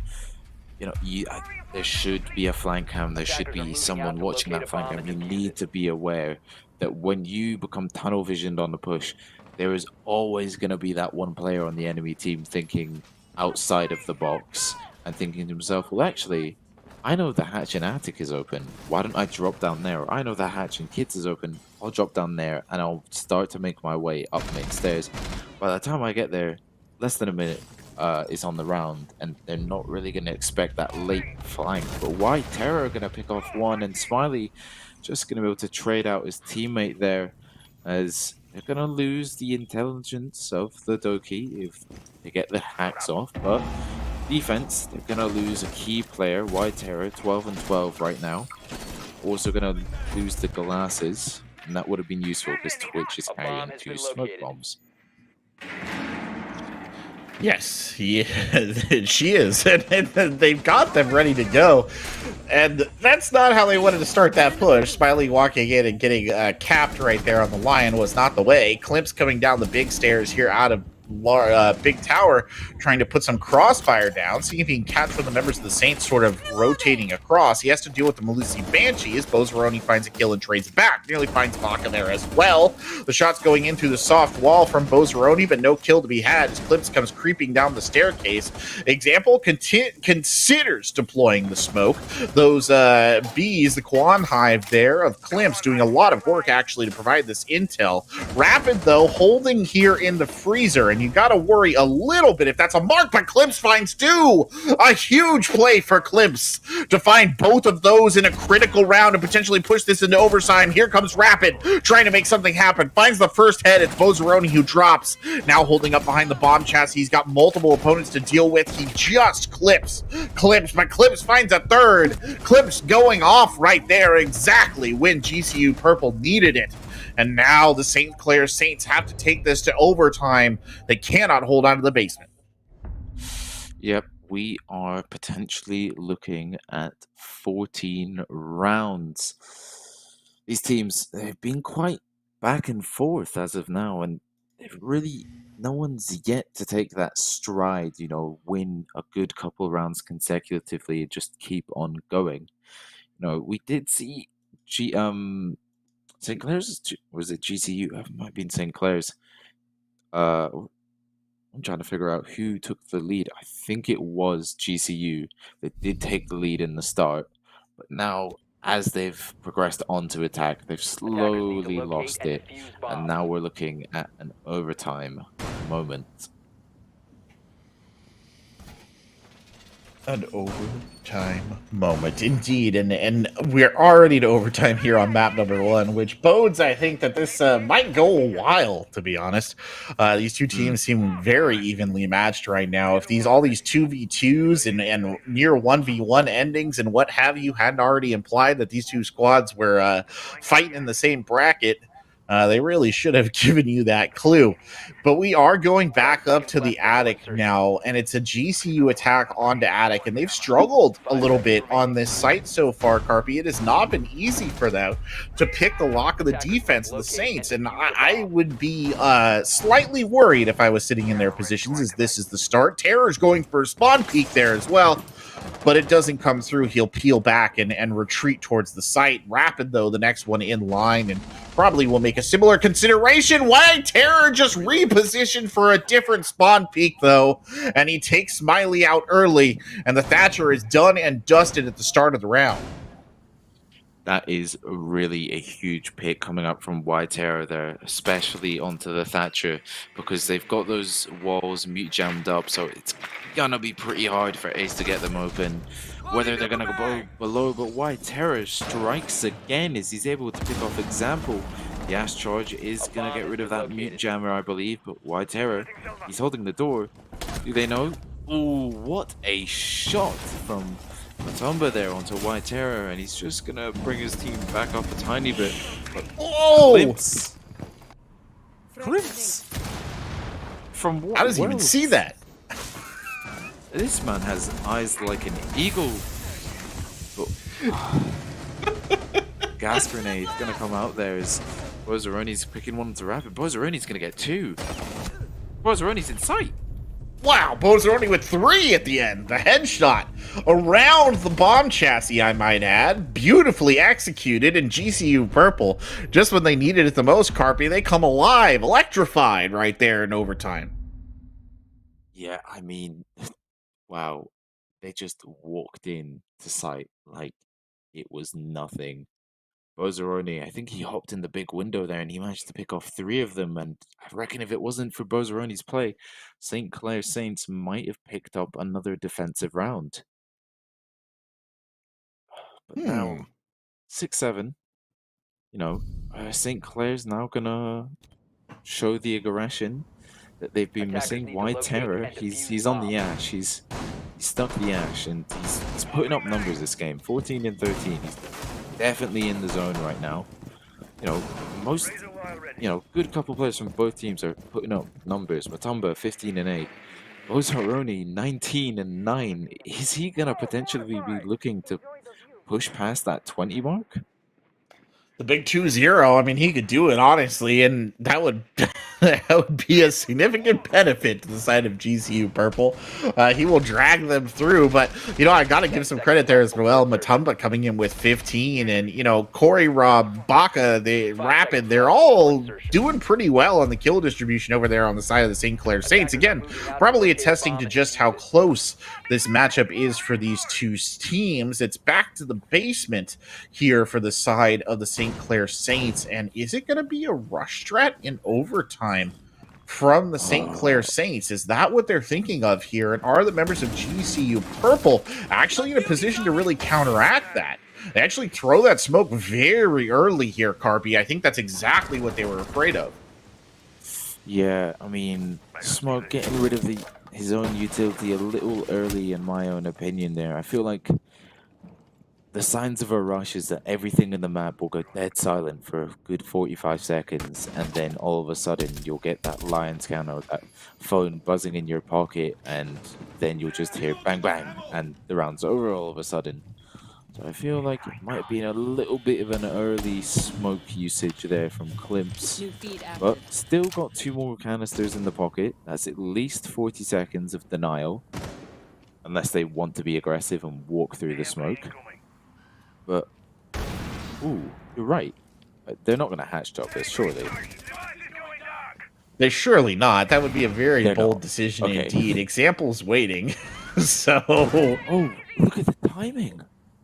the Canyon Claw trick. Are you kidding me right now? He's actually pulling this off. I don't think that they. I don't think it's gonna work. I don't think they're gonna be able to do it. Smiley's underneath here now as well. Okay, there. No. Oh, it's still working.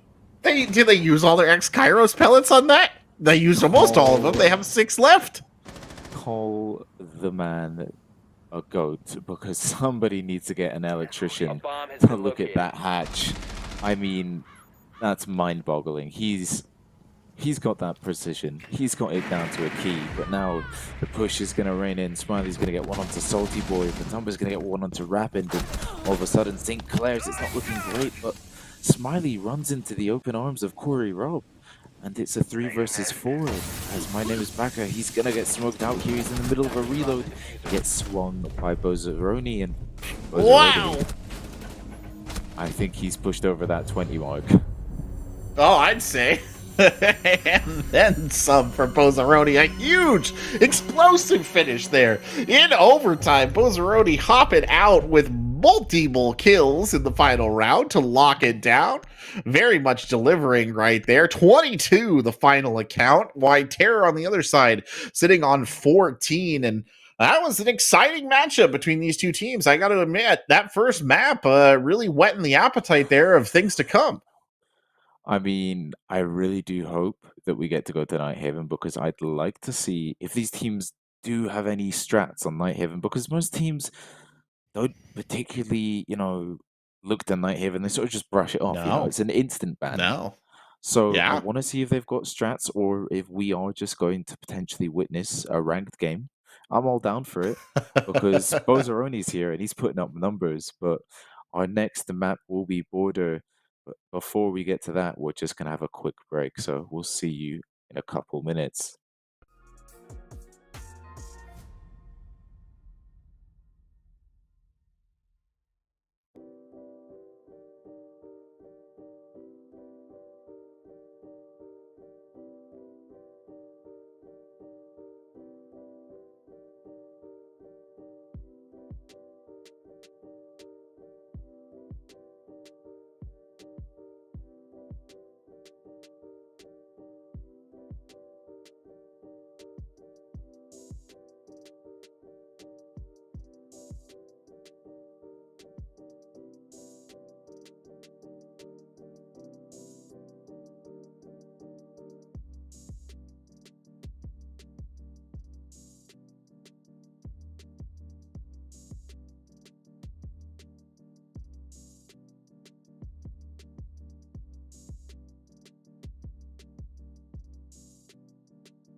Welcome back, ladies and gentlemen. The NECC R6 here tonight, and it's a close matchup between the St. Clair Saints and the GCU Purple.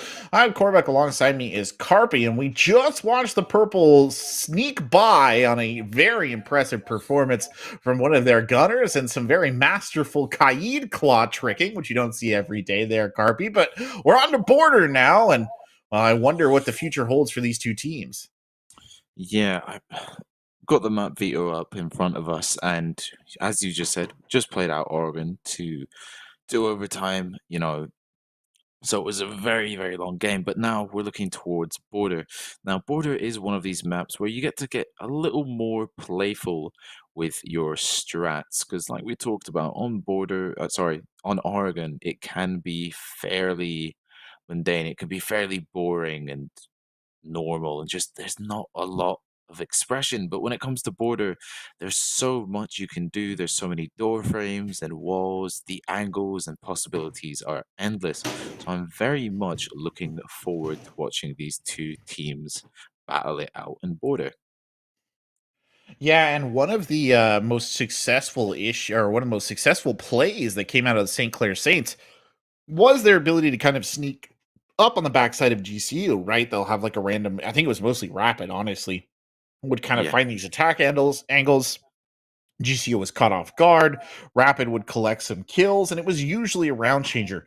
Looking at Border, that's a map where that is very much a possibility, right? Border is not a big map. There are a lot of kind of ways in which a individual player playing well could sort of sneak around it and cause some serious issues. So GCU needs to tighten up just a little bit on that if they want to come out of this one on top. But it is worth pointing out, of course, that this is St. Clair Saints' pick, Carby. So obviously a map they feel very comfortable on. Yeah, and they did battle it out really well on Oregon. So if that's them playing on a map that they feel uncomfortable on, not hate.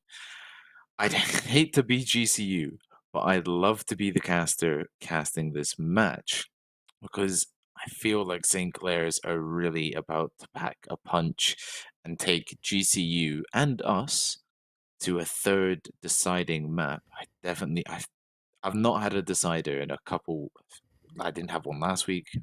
Not had one earlier today. So hopefully I'll get my decider map, because not only when you get a decider map, it shows that both teams have played, extremely well. But now that both teams have played extremely well, but it also shows, the teams, they've got I'm trying to think of the word. I'm struggling here. I'm losing my mind. What's the word I'm looking for where you just, it's not resilience. It begins with an R, and it's going to get to me. Can't say. I don't know. You'll figure it out. It'll get I there. will. It'll get there. I'm going to shout it out. And then Resilience? resilience? No. When you get tired, you keep on going. It's All right, no, chat. this is a debate If in you itself. if you figure out what I'm on about, please drop the word in chat, because I genuinely can't think of it. Yeah, Stamina. It'll come. To you. Stamina. It doesn't even begin with an R. Stamina. It shows teams Stamina. both have Okay, stamina. yes. A classic Skyrim stat. Okay, good. I got you. Yeah, stamina always does become an issue, especially on these late night games. I mean, these guys are, I think, both West Coast adjacent. I think they're both Central Time Zone.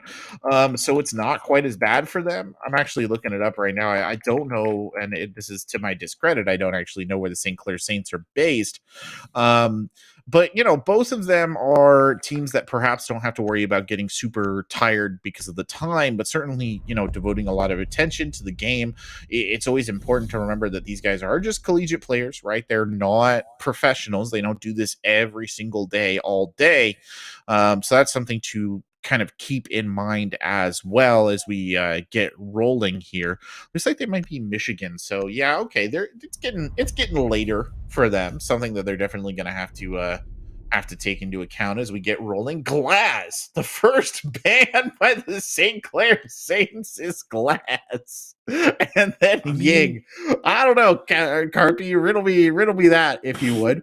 All right, I reckon the St. Clairs have maybe studied up on GCU, and they've seen that GCU are well capable of the aggression and the rushes, and I reckon they're trying to sort of cancel out that B archives rush. If you go into East stairs, you get the Glaz or a Cali holding the long angle, you smoke, you ying, you chuck gridlock tracks to cover the sound of the plant, and then you plant it, you hold from vents, you hold Glaz from all the way back, and you get someone to hold the East door run out and the jump out. So I want to say that's why. But then again, maybe St. Clair's just felt like rolling the dice and was like, you know what? Let's get rid of Glaz. Yeah, that's a choice. It could be. It's a I could have choice. either got it like bang on target, or I could be absolutely miles off with why they banned Glaz. I mean, it's not a bad theory. It's not a bad theory. I will give it to you. It's just it's an interesting choice, nonetheless, right? It is generally an interesting choice, and maybe they know something about GCU Purple on this that we don't. That's always the other thing. I don't know that GCU Purple would necessarily run Glaz, but Lord knows there are ways that you can use Glaz. As much as people will treat him like a meme, he can be very dangerous in the right hands and if used correctly. Anyway. Yeah. Go ahead. Oh, sorry to interrupt. I just feel like we're in for a fun match on Border because there's so much. It's such a playful map. I say that like Rainbow Six Siege is just like a really happy game and everyone is shooting rainbows and candy, but I feel like it's a much more playful and colorful map. It just brings creativity, and that's one of the things I love to like look into when you try and analyze two teams playing each other. You don't always just want to be repeating the exact same thing. You want to be like, actually, they've showed me something that I've completely been unaware of within my 3 years of casting. And I feel like always fun to see that. It is. It can be that way sometimes, for sure. And St. Clair Saints starting on the defense here on the Border side. White Terror already taking a very aggressive position. It's got a little bit of backup, actually, in the form of Rapid. Rapid will rapidly get out of there. Both of them following back. That's a hell of a defensive setup in the hallway right there. That is an interesting one. Yeah, they're locked in on that. They do not want to give that up come hell or high water. White Terror, they're going to be the one who's holding out in CCTV. And somehow Rapid already lost health. And I'm not sure exactly what it was. Perhaps Bozaroni from below? I don't know. It'll be a mystery. And sometimes those are the best ones. Bozaroni certainly with some good penetration here on the low ground. But the other members of GCU Purple are potentially going to run into some havoc here in just a second.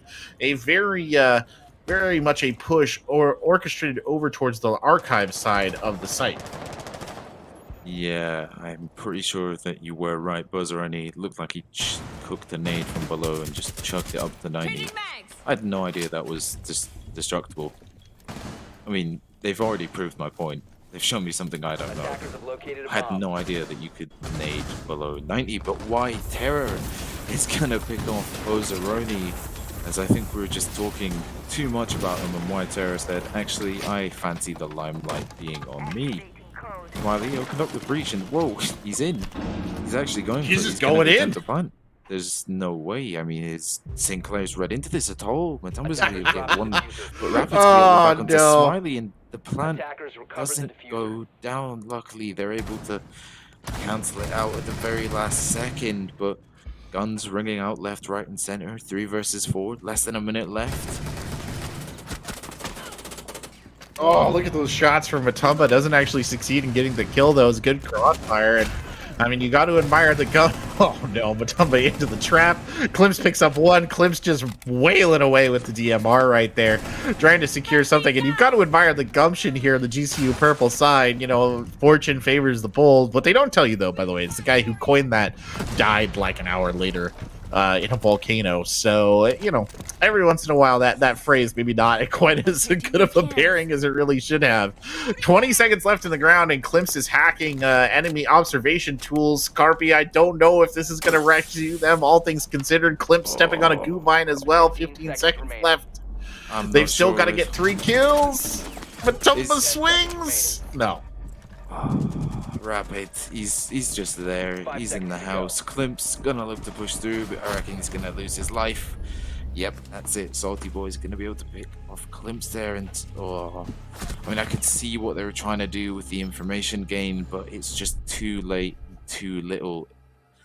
it's a little too late in the round, and you're not going to get a whole lot out of it. I mean, 20 seconds, it is a lot of time to play with if you use it correctly and you're smart about what you're doing. But in a 2 versus 3 scenario where you've got one teammate that's on a slither of HP, it's not going to go your way. Let's just put it that way. It's not, unfortunately. It was a good defense there from the St. Clair Saints, honestly. Shutting down the kind of bold attempt from GCU to get the plant down. They responded to it well. They held their lines. They didn't get baited into the sight lines where they could get picked off by the GCU players. Just solid from them across the board. Let's see if they can maintain that sort of sense of discipline here, though, Carpy, as they move on to the next site. Obviously, makes sense. You're probably going to see like a Ram here. Matumba's actually going to bring the Ash again. No Sledge or Buck being shown just yet, which is a bit of an interesting choice, but I guess they could maybe make a shift here in the lines.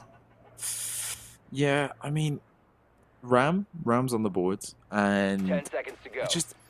I feel like Ram, if you don't take her off 5 seconds instantaneously, left. or if she has the ability and survives long enough, Attackers are moving out to locate a she bomb is and going to defuse it. cause you a very, very, very bad day, because those 3 drones, I think they span for almost like 7 seconds, and they go quite far. Like, you could put 2 drones easily in army right now, and that whole floor would just be shredded to pieces. For example, he's playing by himself, which is a little risky because you've got a lot of utility banking on you, especially because you are the main source of verticality here. You have got Matumbo with the 3 breach charges, but that's not going to open up a whole lot. So you are, the main source, but luckily you're just waiting. You're waiting for your teammates to get in the position, and I like that. Drone work and the coordination is definitely key here, but this time we have Valcam, so if we do get the information gained from locally, it might help them, but there we go. Matumba, he's going to be able to pick off Rapid, and all of a sudden it's a 4 versus 5. Matumba looks to open the hatch, potentially cutting off Valkyrie, otherwise known as Y Terror, down below. Phone calls ringing out, verticality in play. It does not sound like a great day if you're a player on St. Clair's. But now they're going to look to potentially hack that phone. Please? Please just get the information game now? Help us? Yes, there you go. Phone is on, cameras are activated, and St. Clair's are going to struggle a little bit more.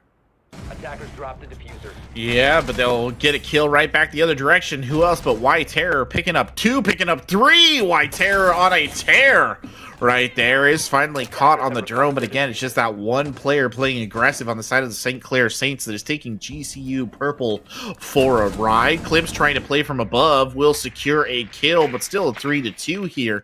And in the defensive positions of the St. Clair Saints, they just have to hold on. Y Terror has backed off a little bit because what else do you really need to do? I mean, You're Carpy, but just kind of wait. I mean, check that man's PC is what we should probably do. He's taken a page out of Rapid's book. He's like, my homie Rapid, can you, tell me how you managed to walk up those stairs with a flank? And I guess Rapid said, yeah. You know what?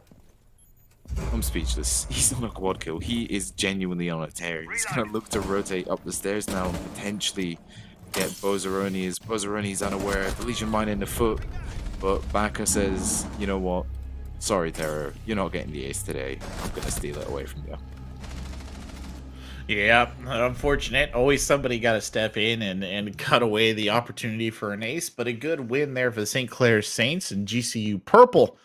Back to the drawing board yet again. I mean, everything turning on a dime right there. They were in a good vertical attacking position, and then suddenly Y Terror popped up, and they were not in a good vertical attacking position anymore. And that is very frustrating, I imagine, for the side of GCU Purple, especially when it looked like they had actually set up a drone, Carpy, to watch it.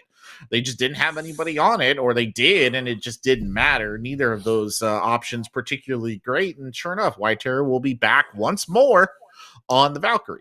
That just seemed like such a predominant GCU round. I mean, they got Defenders, the starting protect your pick, bombs they from had being the defused by information, the attackers. verticality was ringing out, and then all of a sudden, Y Terror just waltz his way up the metal stairs and picked off two. He picked off a third and then a fourth, and the round was already over by the time he attempted to secure his ace. I mean, St. Clair Saints are really proving why this is their map pick. They are doing a lot better in terms of showing us, I think, why they picked this map and why they feel confident here. Clearly, they have really good defensive setups. They want to play off of it, and also it's a map that, clearly White Terror feels comfortable with. So they've got those placements for those Valkyrie Black Eyes. They know exactly where the enemy is going to be, and that is allowing them to make some really, really big plays. Something to keep in mind, right, as this goes forward, GCU Purple has got to get some offensive wins if they want to stay in this, right? We are on the tertiary site.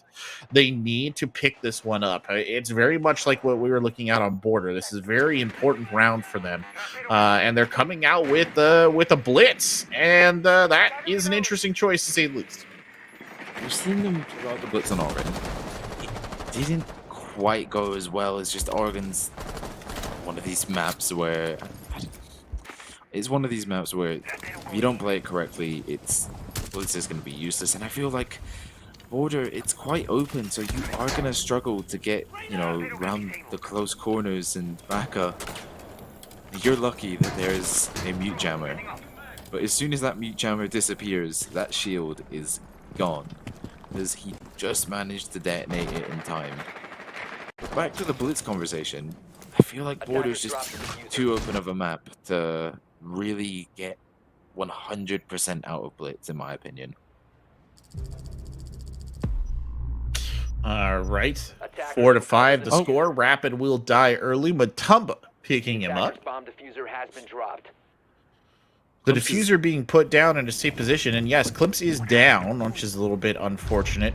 I don't think they're going to be able to get the res in. Instead, a nitro cell will be thrown out on Clips. Hello, Bozaroni. There is a head right in front of your gun sight. You're going to have to double back right there. I think Bozaroni still has at least one Rotero in the tank, so they've got tools to work with here. A little bit of vertical being opened up by Matumba, who does actually have those 2 frag grenades there as well. And you can just see those stuck Roteros right there, but can't really do anything about it. Again, a testament to St. Clair Saints' defensive setup.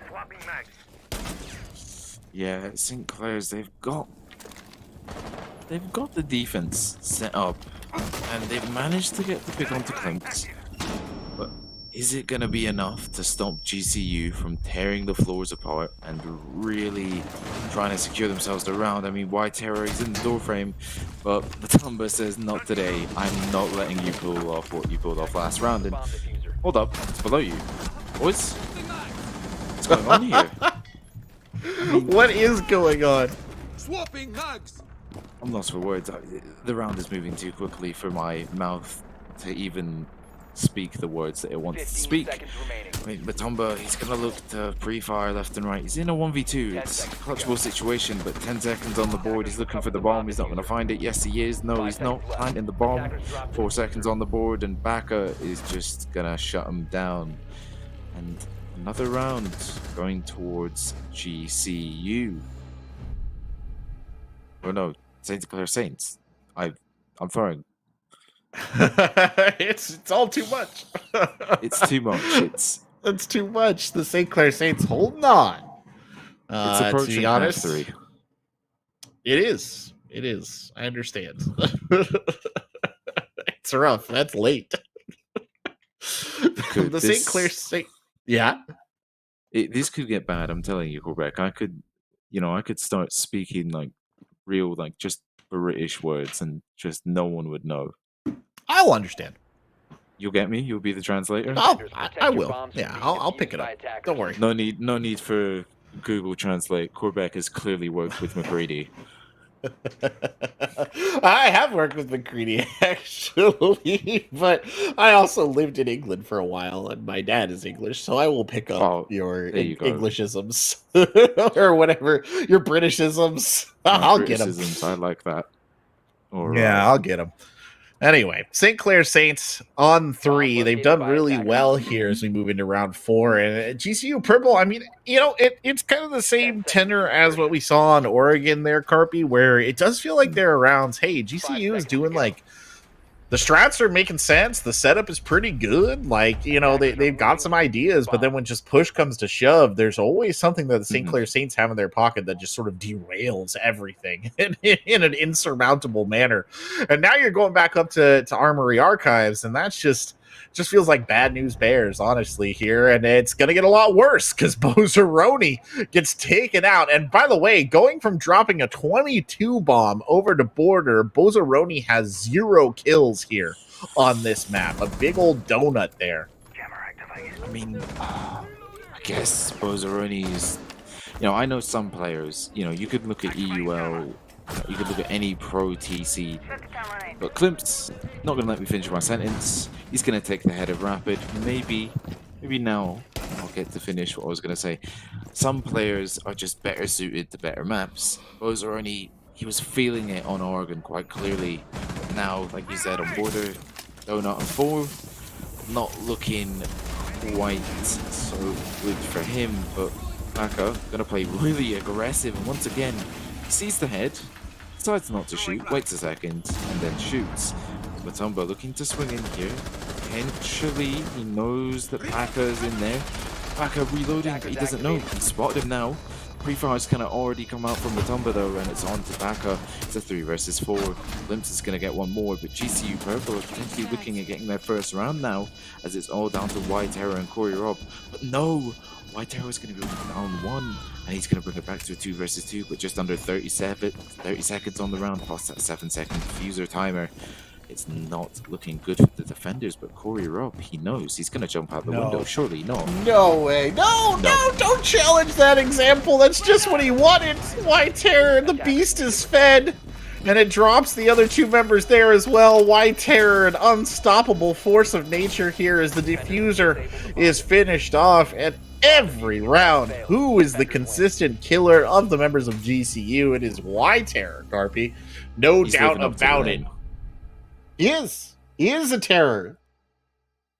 I mean, if I was GCU, I would be fearing every attacking round for where that man is. They need to find him. This is, boys, we need to whip out the Jackal, the Lion. We need to get White Arrow off the board if I was GCU. I mean, he is causing so much havoc and destruction to GCU. I'm telling you, if chat could see our faces, they'd be pulling the same faces as us. I mean, how St. Clair Saints walked away with that round? Analytically, we'll never know. Locate and defuse bombs. They've gun skill. They've got gun skill. Maybe they've got a clover.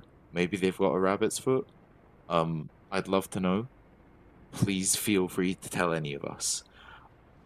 But yeah, GCU, they're so aggressive, and the aggressions aren't prolonged. They're almost in these really short bursts. And in Siege, that's what you want to kind of do with your aggression. You don't want it to prolong, because if you aggress too much in a long period of time, you're always going to end up tunnel vision. You do it in short bursts, you're more likely to walk away with a kill. You're more likely to walk away from a post plant, defusing, whatever the situation might be. It's always better in those short bursts.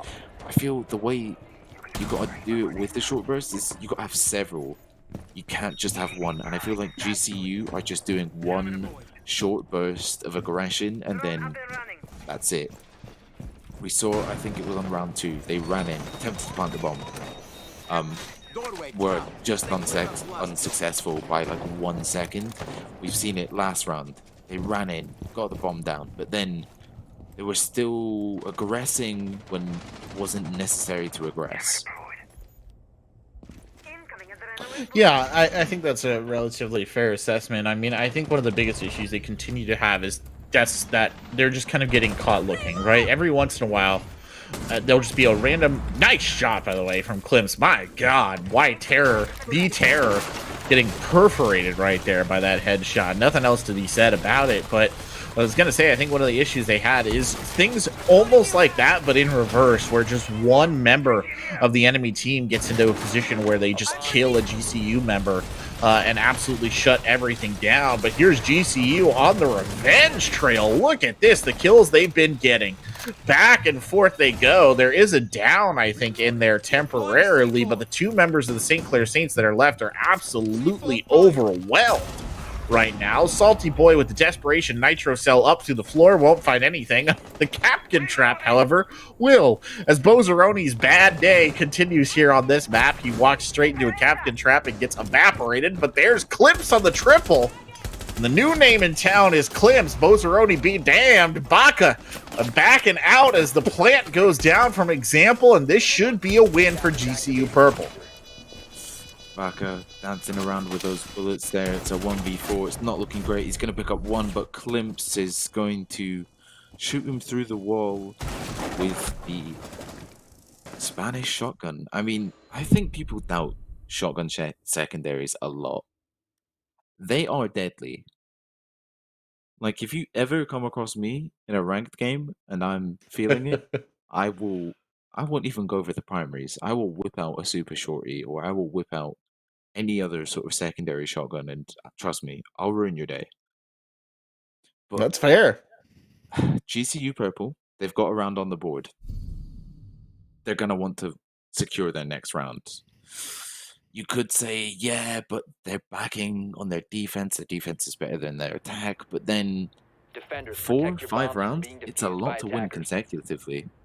You know, because they need to sort of get to that point when you're climbing a mountain maybe, and you're at the peak, but then you get over it and there's another one. I feel like that's what GCU are sort of looking at right now. You know, they've got to climb up towards St. Clair's, where St. Clair's are, and then, you know, they get to that peak, but the game's not over. It's only 4-4.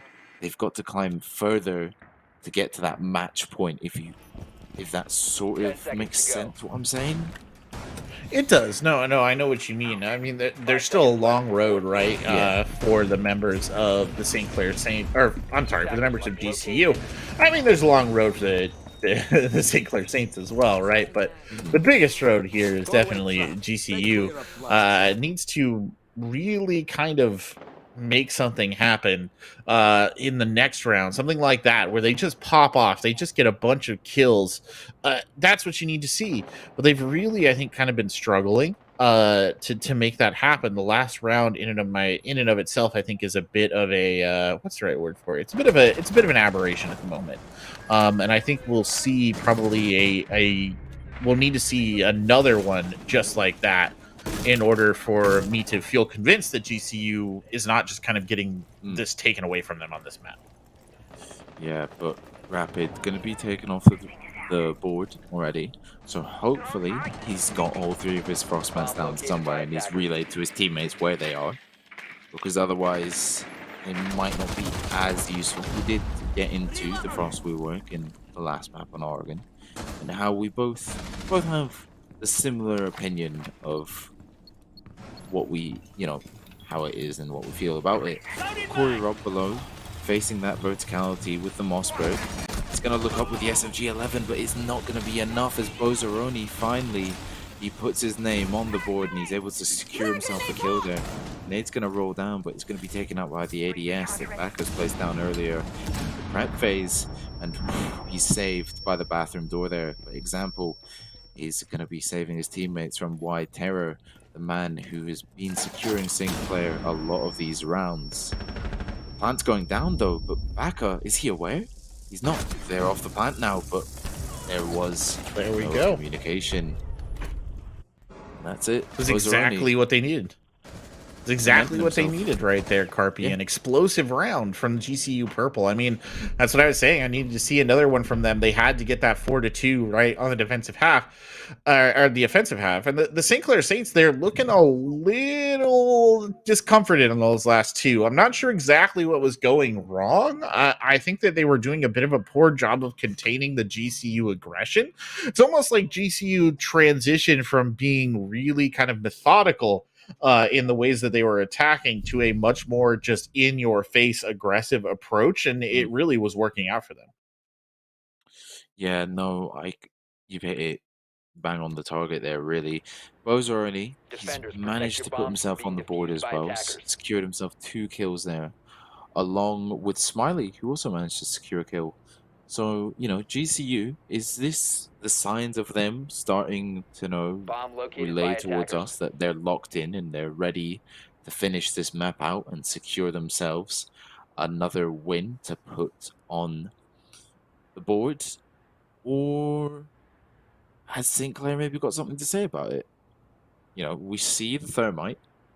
We did see it once on Oregon, but it didn't go entirely 10 to seconds plan. left before insertion. And then since then, we've Yes. just not seen a peep out of a 5 thermite. But seconds now, left before on insertion. border, looking at a thermite, and Attackers objective I'm is to intrigued. defuse Like the I said, bomb. I do like a thermite play. So, Baka, you've got this. I believe in you. Pull something out of it's the a thermite hat. He's an operator that works. I mean, you can definitely make him work on border, especially on this site. You can get close enough to the point where, you can bring those thermite, the charge to bear, the exothermic. It depends a lot on how tight the defense wants to play it. It's a bit of a different setup here, though. I do wonder if maybe they're going to bring him in on the archive side instead, as some sort of device going over the head of Terror right there. Why Terror? I don't actually think they know that Why Terror is there. Rapid trying to push some shots down into Archive. I assume they're going to try and take kind of the fountain area, maybe set up the exothermic on one of those walls, but certainly their work will be cut out for them if they try and do it. And I can't imagine, by the way, that's where that FNAT mine was meant to end up. Yeah, no, I can't particularly seeing that being the wisest of placements, so maybe it was accidental.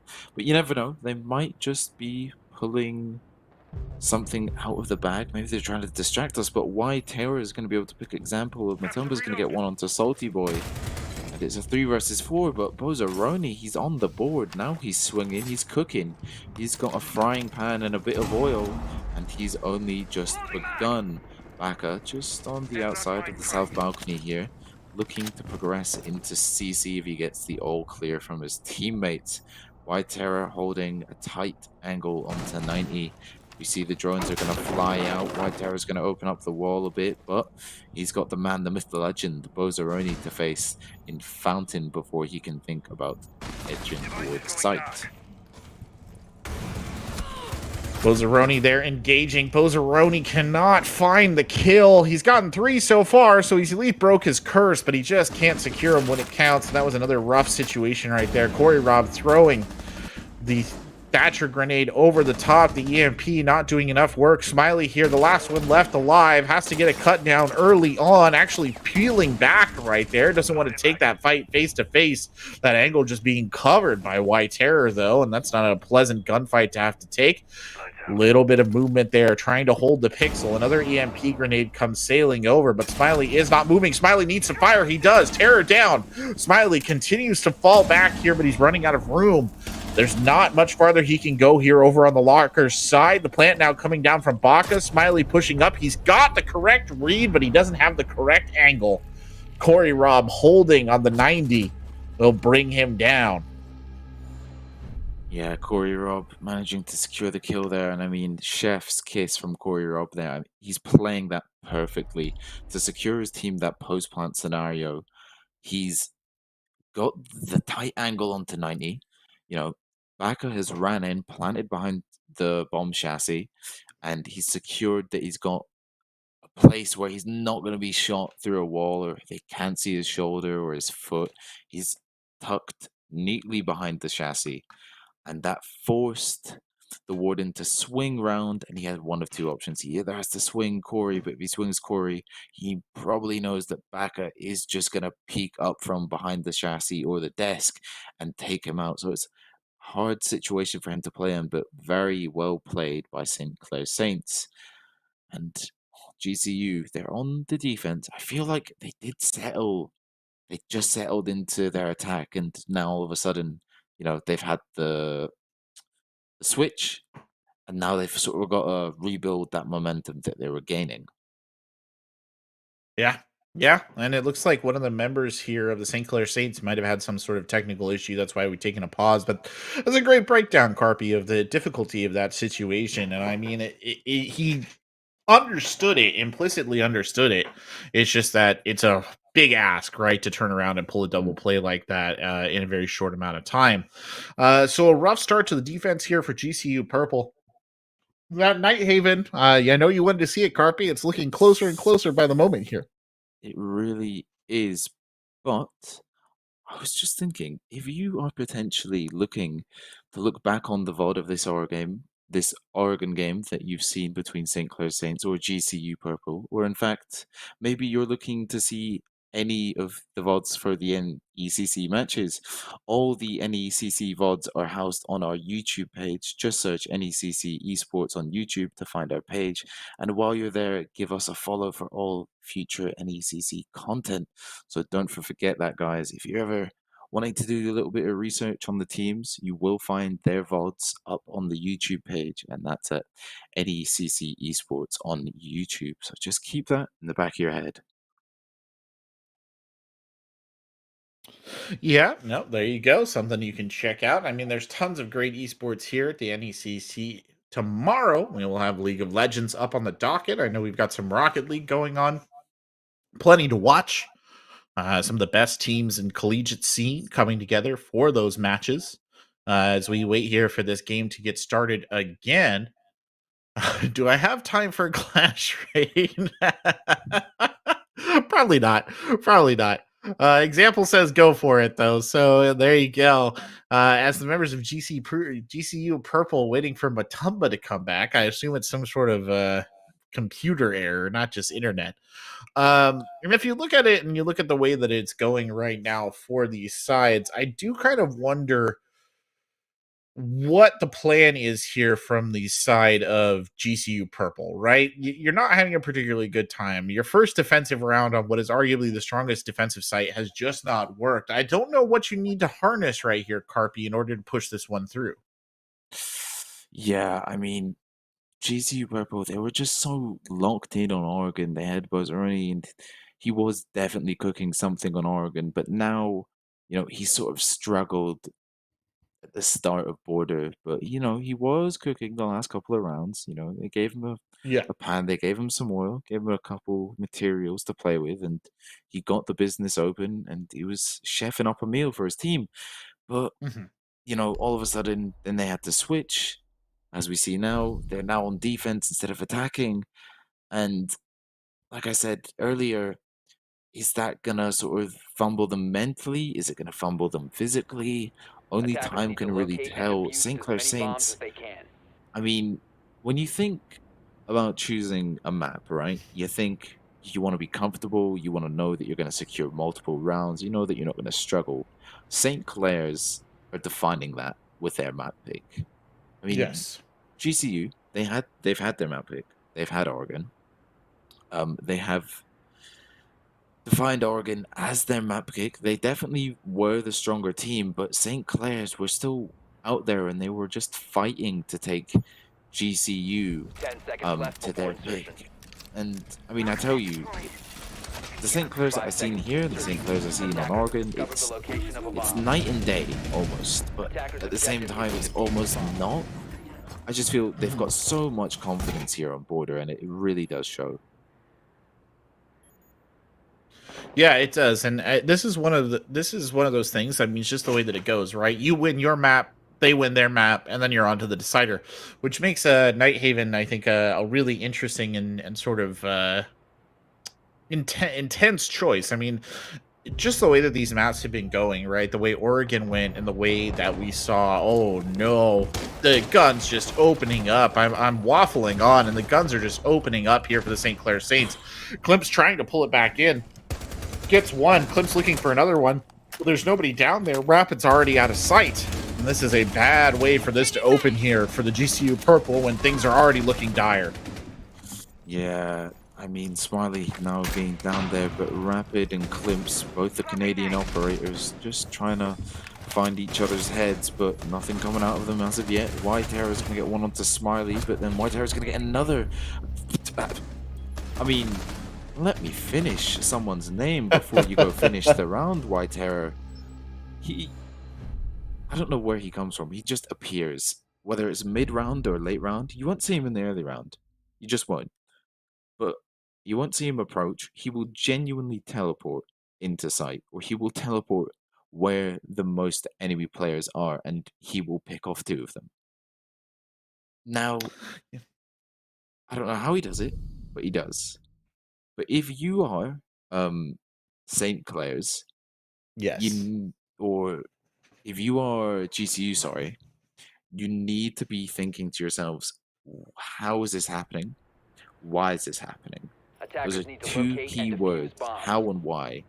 Because if you keep on letting it happen, you're going to keep on losing rounds. But if you figure out maybe it's because we weren't on the cams, maybe it's because he slipped through a gap here that was left by a rotate due to the strat that we're playing, read into the player, not the play sometimes. Attackers have discovered the location of a bomb. Yeah, I just think that maybe GCU Purple has sort of mentally written this one off. I'm not sure exactly what it is, but it just feels like they're struggling. They're not firing on all cylinders, which is a shame because the defensive side of Border should theoretically be a little bit easier, but they're losing these early gunfights in particular. Right, we've seen a lot of early deaths, and those early deaths are things that St. Clair Saints are just capitalizing on. But to go back to the point, by the way, that I was trying to make at the start of the last round, I genuinely have no idea what Nighthaven is going to look like with these 2 teams, because Nighthaven is a big map. It is a complex map. There is a lot of verticality, a lot of twists and turns.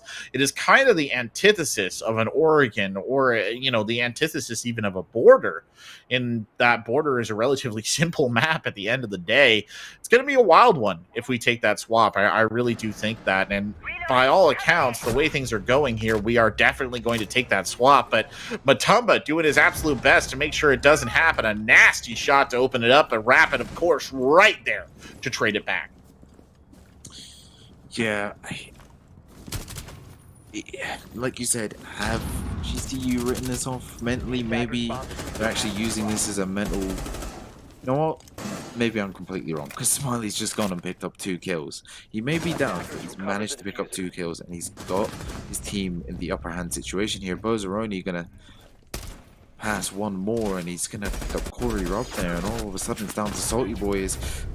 Oh, you gotta remember to keep count of that ammo, because otherwise they are gonna have the advantage there. But it wasn't the Kector that killed him.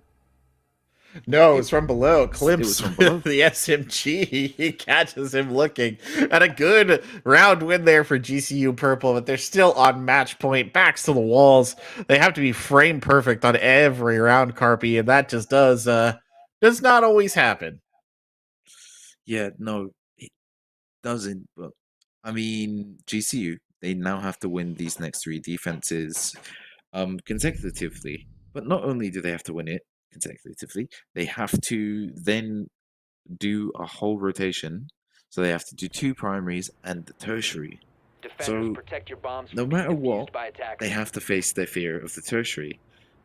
And it looks like they're starting off with it. But in my opinion, right, and maybe I'm wrong, maybe I'm going to get shouted at for this, but is this site a tertiary site for you? No, I don't think so. I I would consider this secondary.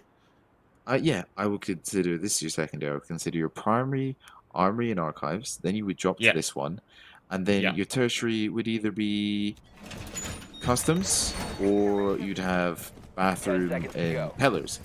So, I don't know. 5 Some seconds people to say the bathroom is more. I don't see it. I Attackers don't, are because moving out to once you locate a bomb lose and your defuse top it. floor roamers, the game just becomes so much harder. And it kind of gets you thinking, right? Quebec, what really makes us define a primary site? Like, what makes a primary site a primary site? It's just the ease at which it can be held, right? The lack of sort of good offensive angles and what have you. And I think one of the reasons, by the way, that the site we're on right now is the secondary site is because so much of your defense of the secondary site is reliant on defending the primary site. So you funnel your opponents into a difficult situation twice in a row. Example, by the way, taking a huge amount of damage right there. Must have been from a frag grenade, but it's Bozaroni who strikes first. The GCU purple train building up a little bit of steam here. To try and hold this one and come back to an overtime. They were in overtime on the last map, and they did win it. Oh, the overtime doesn't find the headshot. He was all lined up with the MPX, but he couldn't make it click. That's a bit unfortunate right there as Corey Robb throws the Claymore down and challenges the angle again. Yeah, but Corey Robb, Oh! he's not going to move very far. He's going to fly sky high as Klimps blows him literally towards the roof. And now we're left in the 3 versus 4, but Salty Boy has kept account of his ammo this time, and he's managed to pick one up onto Bozaroni. And all of a sudden, it's not looking so good for GCU. Purple lost a character. Oh, but they've swung it back in their favor in a 4 versus 2. Baka gonna look to potentially pick up the player in archives, otherwise known as Smiley, but he has got a good couple of teammates backing him right now. Example down below, rotating, but Klimps. How? The SMG-11, my friend. It's a deadly weapon. It is a deadly weapon. Klimps wielding it well right there to secure that kill, and all of a sudden, the St. Clair attack getting eviscerated, and Klimps goes in for the brutal finisher, point blanking in with the shotgun. I'll even forgive him for using a sight on it right there as he finishes him off, and on to round 11 we go, and GCU Purple on a comeback run here, Carpy.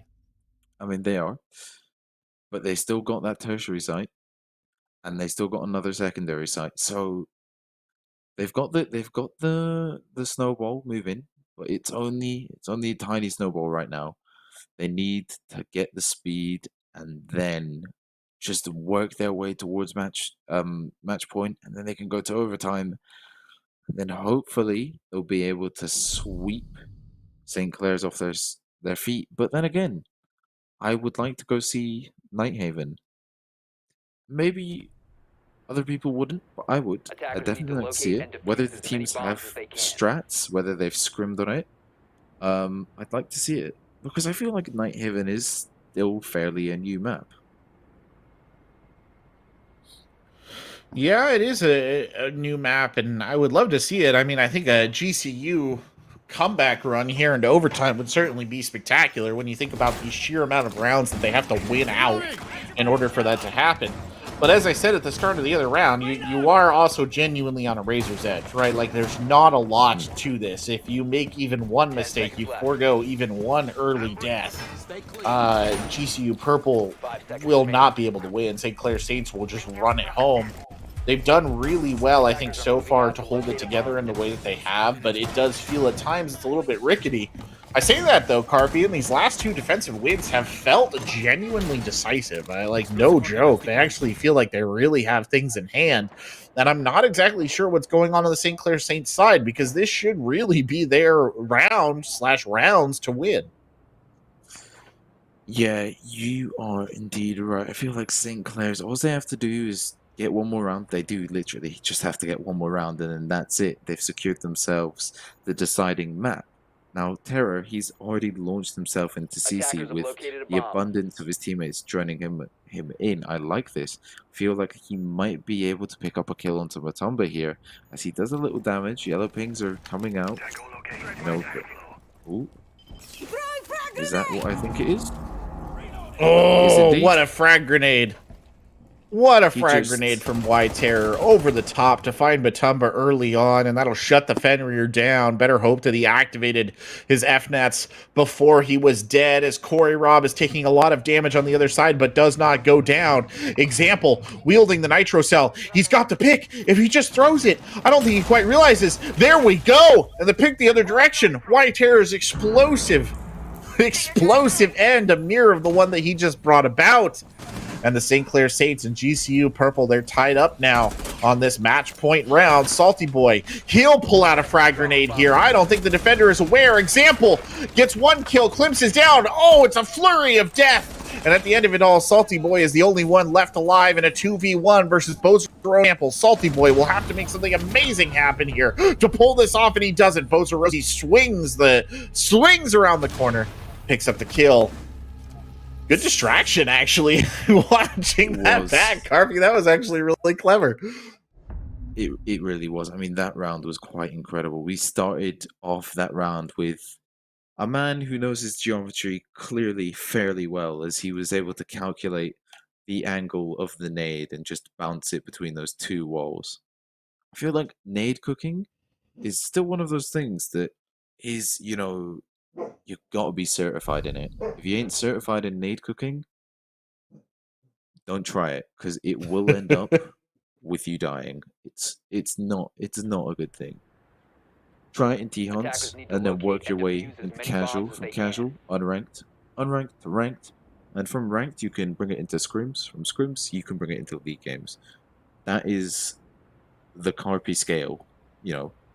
You gotta progress everything slowly but surely.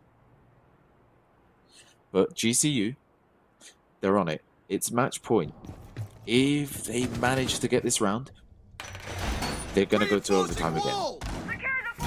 We've seen GCU, when it comes to overtime, it's almost like something in their head, maybe it's the pressure, but something in their head, it just kicks everything into like a seventh gear, the sixth gear, the seventh gear, you know, everything just starts moving at maximum speed, and they whip out strats in milliseconds almost, and they whip out executions in milliseconds. And it gets you thinking, how come GCU doesn't do that in regulation play? How come it only really comes out in, you know, overtime? Yeah, it's a good question to ask, and it really feels like, you know, they suddenly picked it back up when the chips are down. Corey Rob rocking straight into the Capkin right there. The EED going off. And, I mean, again, St. Clair Saints, they just have to kind of let it rip. This is a very winnable situation for them. All of these rounds have been winnable for the St. Clair Saints, but, I mean, they've got to shut down some of these individuals. They don't have any presence on the low ground. By the way, example, biting off more than he can chew, and maybe that's the opening there that Rapid needed. He gets a very early kill, but they don't have any idea, by the way, that Klims is underneath. Yet again, they failed to mark the Frost player lurking down below. Smiley here holding in Armory. It's a brave position to be in. Klims there looking for the kill. Klims, he doesn't see him out of the corner of his eye. Klims is down, and it's a 5v2, and just when it looked like GCU Purple might throw this one back the opposite direction, the St. Clair Saints come alive here and start collecting kills, slowly trying to use Matumba as bait. Will step up slowly but surely into this. He's going to have to be the game winner here. He doesn't find it. A 5v1. He would have to ace Scarpy to finish this off, and he will not. Finally, the St. Clair Saints win, and they do it in fine style with a flawless round. Yeah, flawless to finish it off. I mean, you got Y Terror whipping out the elite animation here. But Y Terror, he's basically become the new Brozoni here. Is he's whipped out 17 kills, I believe he finishes this game on. Yeah, 17 and 8.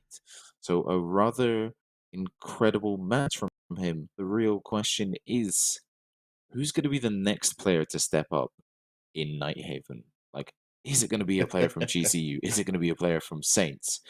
Honestly, we'll just have to wait and see.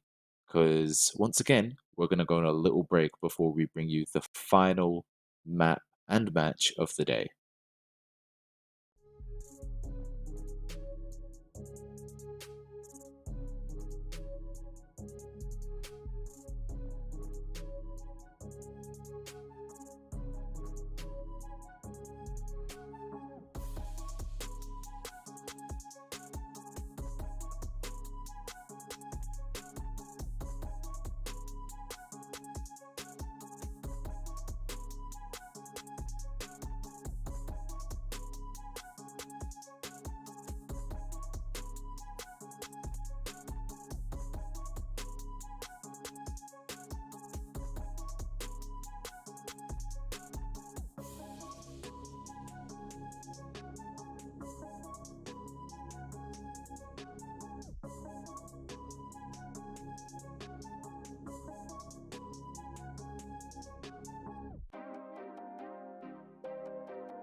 Welcome back to NECC Rainbow Six Siege here on a wonderful Tuesday night. You are watching GCU Purple versus the St. Clair Saints. I'm Corbeck. Alongside me is Carpy, and we are going to overtime. We are heading to Nighthaven, the map that we weren't sure we were going to see, but you wanted to see it, Carpy, and your wish has been fulfilled. It has, and I've said it a couple times now. I am intrigued to see how both of these teams play it, whether they will be whipping out the newest strats from their book, or whether they will be deciding to play more of a ranked kind of style gameplay. Only time will tell us. But I reckon I'm not. I can't. I'm gonna have one of these moments again, aren't I? Where I've just completely forgotten what I want to say or the words I want to use. I'm intrigued. What is your take on Skyscraper? Nighthaven. On Nighthaven, I think I said on Border, right? It's a big map. It's a complicated map. It requires a lot of coordination to effectively pull it off. And because it is new to the map pool, I think a lot of people are still learning it in a lot of ways. We have seen it creep into the pro scene a little bit more. But I will say, like, even pros, if you watch the major coverage, for example, and I know we've talked about it a couple of times, but it is going on right now. If you watch the major coverage, a lot of teams are not particularly gung-ho about the idea of playing Nighthaven. They're still not particularly happy about the idea of playing Nighthaven. And if that is the situation on the pro side, then it kind of filters down to the collegiate levels too, where people are not super excited to play this map. Now, if I had to choose between Nighthaven and Consulate, which was the map ban choice that had to be made, Carpy, I would choose Nighthaven because Consulate is literally hell. Pinhead from Hellraiser is in there. All the demons that you can imagine, they're all hiding in all those weird corners and awkwardly designed sites. Nighthaven is at least better than that. Yeah, it is, and I'm intrigued. So we've got a Maverick ban coming out, and I guess that's probably due to the top floor garage wall. I can only assume. Ying, I think Ying's been banned all 3 maps now, along with Solace. Pretty sure Solace has also been banned all 3 maps. But the final ban of tonight, what do you think we're going to see? Probably maybe a Fenrir. That would make a lot of sense. This is a good map for Fenrir just because there are some nice hidey holes for the Fenrir gadgets, and it'll be Wamai. Now that is an interesting choice. Maverick and Wamai are strange bands to say the least. Wamai is obviously a good operator. I mean, he's definitely not bad, and I think he genuinely gets more play than Jaeger these days. But he's not a game breaker. And No, the end it's not. result is that Fenrir and Azami, Mira, I mean, they're all the strong, all the strong defensive operators are still very much present here. But maybe the St. Clair Saints are okay with that. They are starting on the defense after all.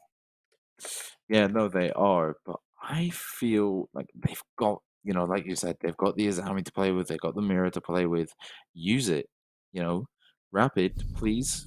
Okay. Castle, fair pick. You can sort of shift attackers through corridors that they don't want to go Defenders, to, protect or your bombs make from being defused them by use attackers. utility to open up doorways or windows. So Castle, definitely a good operator pick, but like you said, they have got Azami on the board. They have got Mira. Use it to your advantage. We don't get to see a lot of Mira plays. We don't get to see a lot of Azami plays. Don't get to see a lot of Fenrir plays. You got to use these characters when they're not banned. Mhm. Mhm. Yeah, I mean, you're right. You got to use them, and the fact that none of them have been 10 brought seconds out, I left. think, is genuinely surprising to me. Azami, in particular, such a strong defensive operator. I mean, genuinely one of the strongest defensive operators, if not the Attackers strongest must defensive locate and operator in defuse the a bomb. game. Carby, like that's just how it is. If you're gonna solo queue rank, and you got the choice, solo queue Azami. But the fact that she's not here, I mean, this is going to make it a little bit harder on them, no doubt about it. I mean, I think the big reliance here, they don't even have a Valk, by the way, which I think is crazy for a map this big. I think the big reliance here is just that White Terror gets kills, and sure enough, Bozaroni drops early. White Terror gets a kill. I think they're relying heavily on that MPX of the Warden to do some serious work. Fair enough, White Terror. I mean, you're carrying on what you started in Border, and you're carrying it all the way over to Nighthaven. The real question is, are you going to be able to continue? And Matumba says, no, not today, bud. It's going to be the end of you. But Salty Boy, he sees Rapid trying to pull the good old... Wait. Oh, did Rapid? I think Rapid got him. Salty Boy didn't actually pick him off there. Rapid managed to get the head just in time. But Salty Boy... I mean, Rapid, sorry. I'm so confused because I genuinely thought that Salty did get that kill. Rapid just managing to shut down the Spider-Man maneuver from, I believe it was Bozaroni there. But now, 4 versus 3, minute 35 on the clock. Just got to see how they play it out. They have got Breach open, but they need to make some sort of execution. They need to start something. Smiley, he's going to get a pick onto Rapid. This is a good start. He's bringing the numbers back down to an even Stevens situation. Example, just going to pre-fire. He's not too sure where he wants to make his final position. Not too sure where he wants to settle down and truly make an impact here. Early kill, or another kill coming out from Matumba, turning into a 3v2. Matumba's going to rotate around the opposite direction here on Nighthaven, trying to get in over towards the other side of this top floor control center. And that foothold might actually come in handy right there if they're not paying attention. Corey Rob rotating back in towards the bomb site here as well. Corey Wright checking down. The first drone coming out right there. And Baca, his position is given up. Twice the drone comes in. He doubles back over to just cover that. Some shots coming out there. That's Matumbo who's trying to force it. Corey Rob holding a good position, and I don't think Corey Rob is necessarily marked. That said, a triple kill for Matumba. Corey Rob just has too many targets. And Matumba with the headshot down range picks up one more, and GCU comes out roaring on site number 1 here. Or round number 1, I should say. Yeah, round number 1, GCU. Maybe Border was a mental break for them. Maybe it just was sort of them chilling out a bit. They were like, okay, we're 1 map up. We're not extremely worried. Maybe they've been waiting to take St. Clair Saints Attackers all need to the locate way and defuse as many to bombs as they Nighthaven. can. Maybe they've just been prolonging St. Clair's inevitable loss. Maybe GCU have had this in the hat the whole time. I guess just gotta wait and see whether St. Clair's might have a couple tricks up their back. I mean, I'm not seeing anything out of the ordinary strat-wise here. I'm not seeing a big, massive extension. I'm not seeing holes galore. There isn't a 10 whole seconds to lot. insertion. going on. They've got the castle, castling off a 5 couple seconds to windows, go. a couple doors, potentially shifting the enemies. But there's not Attackers' objective is to not locate mass a bomb amounts. and It does defuse it. look like a particularly normal default setup to me. Maybe Corbeck, you could spot something that I'm just not seeing. No. No, I don't think I can. I mean, it's not much of a typical setup. It is a bit. I mean, they've stuck to these operators, and they're all relatively straightforward operators, and you know what they do, right? Like, this is a bog standard defensive lineup, I think, in a lot of ways. I just don't know if it's a particularly good defensive lineup for this site. We are in the floor, and it is no longer there. Corey Rob, back over looking towards the breach that has been opened here. You know, the difficulty with this site, too, is that there is some vertical play involved, and you kind of have to take that into consideration. That's why Rapid is up here. It's really on to that player to try and sort of get the early pick, right? Like, you have to catch one of these attackers as they enter, and shut them down. He's got a little bit of support up there as well. I saw the outline of at least another operator on the top floor. I'm not sure who it was, genuinely. But certainly, I mean, you got to say here, Carpy, the GCU purple side having a little bit of a difficulty on the entry. Diffuser. Yeah, no, they are kind of There it is. struggling to make their way into the building as Rapid definitely cements both of our statements there, picking up a kill onto Klimps as he Attackers throws have up recovered their Madonna diffuser. in 2, but it is still fairly early on in the game, so can't get too decisive, Carpy. But Smiley gonna pick off one Bomb right back located onto by attackers. Rapid. It's gonna leave us in a 4 versus 4, but White Terror, he's below, and he's been left to wander the map free range style. So maybe now he's gonna show us what he can do on Nighthaven when he's left to his own abode almost. You know, he might be cooking something up here, but example, gonna look to push down CC hallway as Baka is aware. He's gonna open the wall, and that's gonna force Baka to either move or swing. White Terror sees him, but I like this. I like the play. Yes, this White Terror. You're him. But Bozaroni's gonna pick up one on Tabaka. I mean, the 1 versus 3 for Bozaroni is not looking particularly great as of now. 3 people swing him at once. Salty Boy is gonna be the one to confirm it. That's all she wrote for round number 2. I tell you what, that was discipline from Terror. That was great discipline. Walking up those stairs and sort of just waiting a second, waiting till he knew that he might be able to get the Ash and someone else. He really did secure and cement that round for his team there. He certainly did. I don't disagree. I mean, he has kind of been the gunner in motion for them, right? And as White Terror goes, it does often seem so many of these rounds go. I mean, the St. Clair State's doing a good job of evening it back up, right? Like that's well done on their end. Attackers need to locate Are and they going to be able to many hold bombs on as to they it can. though? That's the thing. I mean, GCU Purple, when they came out on the last round and on the first round and they won it, I mean, they looked particularly decisive. And in truth, that is the strongest bomb site here on Nighthaven. These bomb sites are all right, but they are not as strong. That is definitely the top one. So something to keep in mind there as well. Now, the MPX is going to stay because you've got Y Terror over on the Valkyrie now, which means that he can still gun freely. The only other big shift here is Salty Boy will be taking over on the 10 seconds Legion. left. So look again to that second floor extension, and you can see the shifts coming 5 in here on seconds left GCU before Purple as well, Carpy. They are definitely looking for some sort of vertical play, namely Smiley playing the buck, and White Terror, he's going to run out and reinforce this top hatch. This is a very common maneuver, by the way, on this Nighthaven map when people figured out you could get by with it. But it does always feel a bit risky. Yeah, no, I definitely feel like when you see that, you are detected flashing on your screen and knowing the players know where you are. But White Terror doesn't let to see, is not letting anything stop him. And the same goes for the Batumba as he's able to pick one onto Corey Rob. And it's almost like nothing has changed. We've just gone from a 5 versus 5 to a 4 versus 4. It's 2 minutes and 22 seconds left in the round. There's loads of time to work with. There's loads of utility to work with. There's loads of information to work with. It's almost like, what is there not to work with as of this current moment? Terra there throwing some shots down and then just retreating back towards Salty Boy. The second floor, I think, effectively seeded when White Terror is out of that. I mean, the loss of Corey Rob earlier on is definitely a blow, but it's not insurmountable.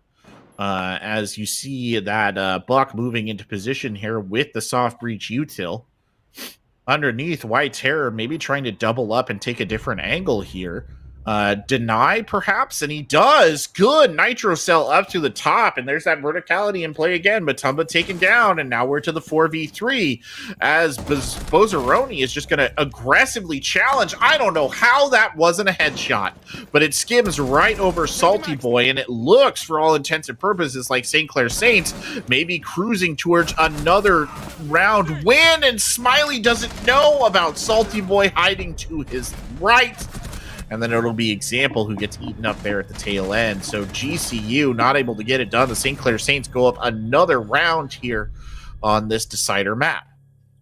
Yeah, and now as we approach round 4, St. Clair's, as you said, they've just taken a round. So maybe is this round going to cement them, feeling that they've got the defense in control, that they know what they're doing, that they're not going to let GCU just push them around. Although we're yet to see Basement, right? We've not seen Basement. Yet to see it. But now we see it, finally. A little bit of tank and assembly. And it's interesting to me that they're playing the tank and assembly site as the tertiary. Because to me, this is a secondary site or a primary. I don't know. That is just my opinion. What do you think, Corbeck? I don't know. It's hard because, yes, I agree why you would. I can definitely see why people would think that. I also think that it's a bit of an awkward site to defend. Like, there are more angles of attack on this basement than you would necessarily think. There's a lot of outdoor vulnerability. There's vertical vulnerability. And there are these multiple doorways, right, that people can attack you from. Yes, thank you, Observer, for showing all that. I appreciate it. There are all these doorways and staircases and stuff. And what tends to happen is it does often feel like once you have your rotates together and stuff, there are a lot of places that you can get shot from and not a lot of places where you can sort of comfortably rest. Like, for example, you can trick that back wall, but if somebody slips down that staircase, you're very vulnerable to that, right? From somebody coming up behind you. So it's a hard site to hold. But again, I mean, the strategy continues to consistently be White Terror go kill. And nothing too different here. White Terror with the MP7 on the blitz. He wants to go kill. I don't understand what the plan was right there. I think they're trying to EMP this, and they just mistimed it a little bit. But there we go. I think Smiley should have gotten it open, and now this becomes a very aggressive push. But keep an eye on Bozaroni there, Carpy, who's going to try and I think be the sort of spoiler while everybody is focused on that wall.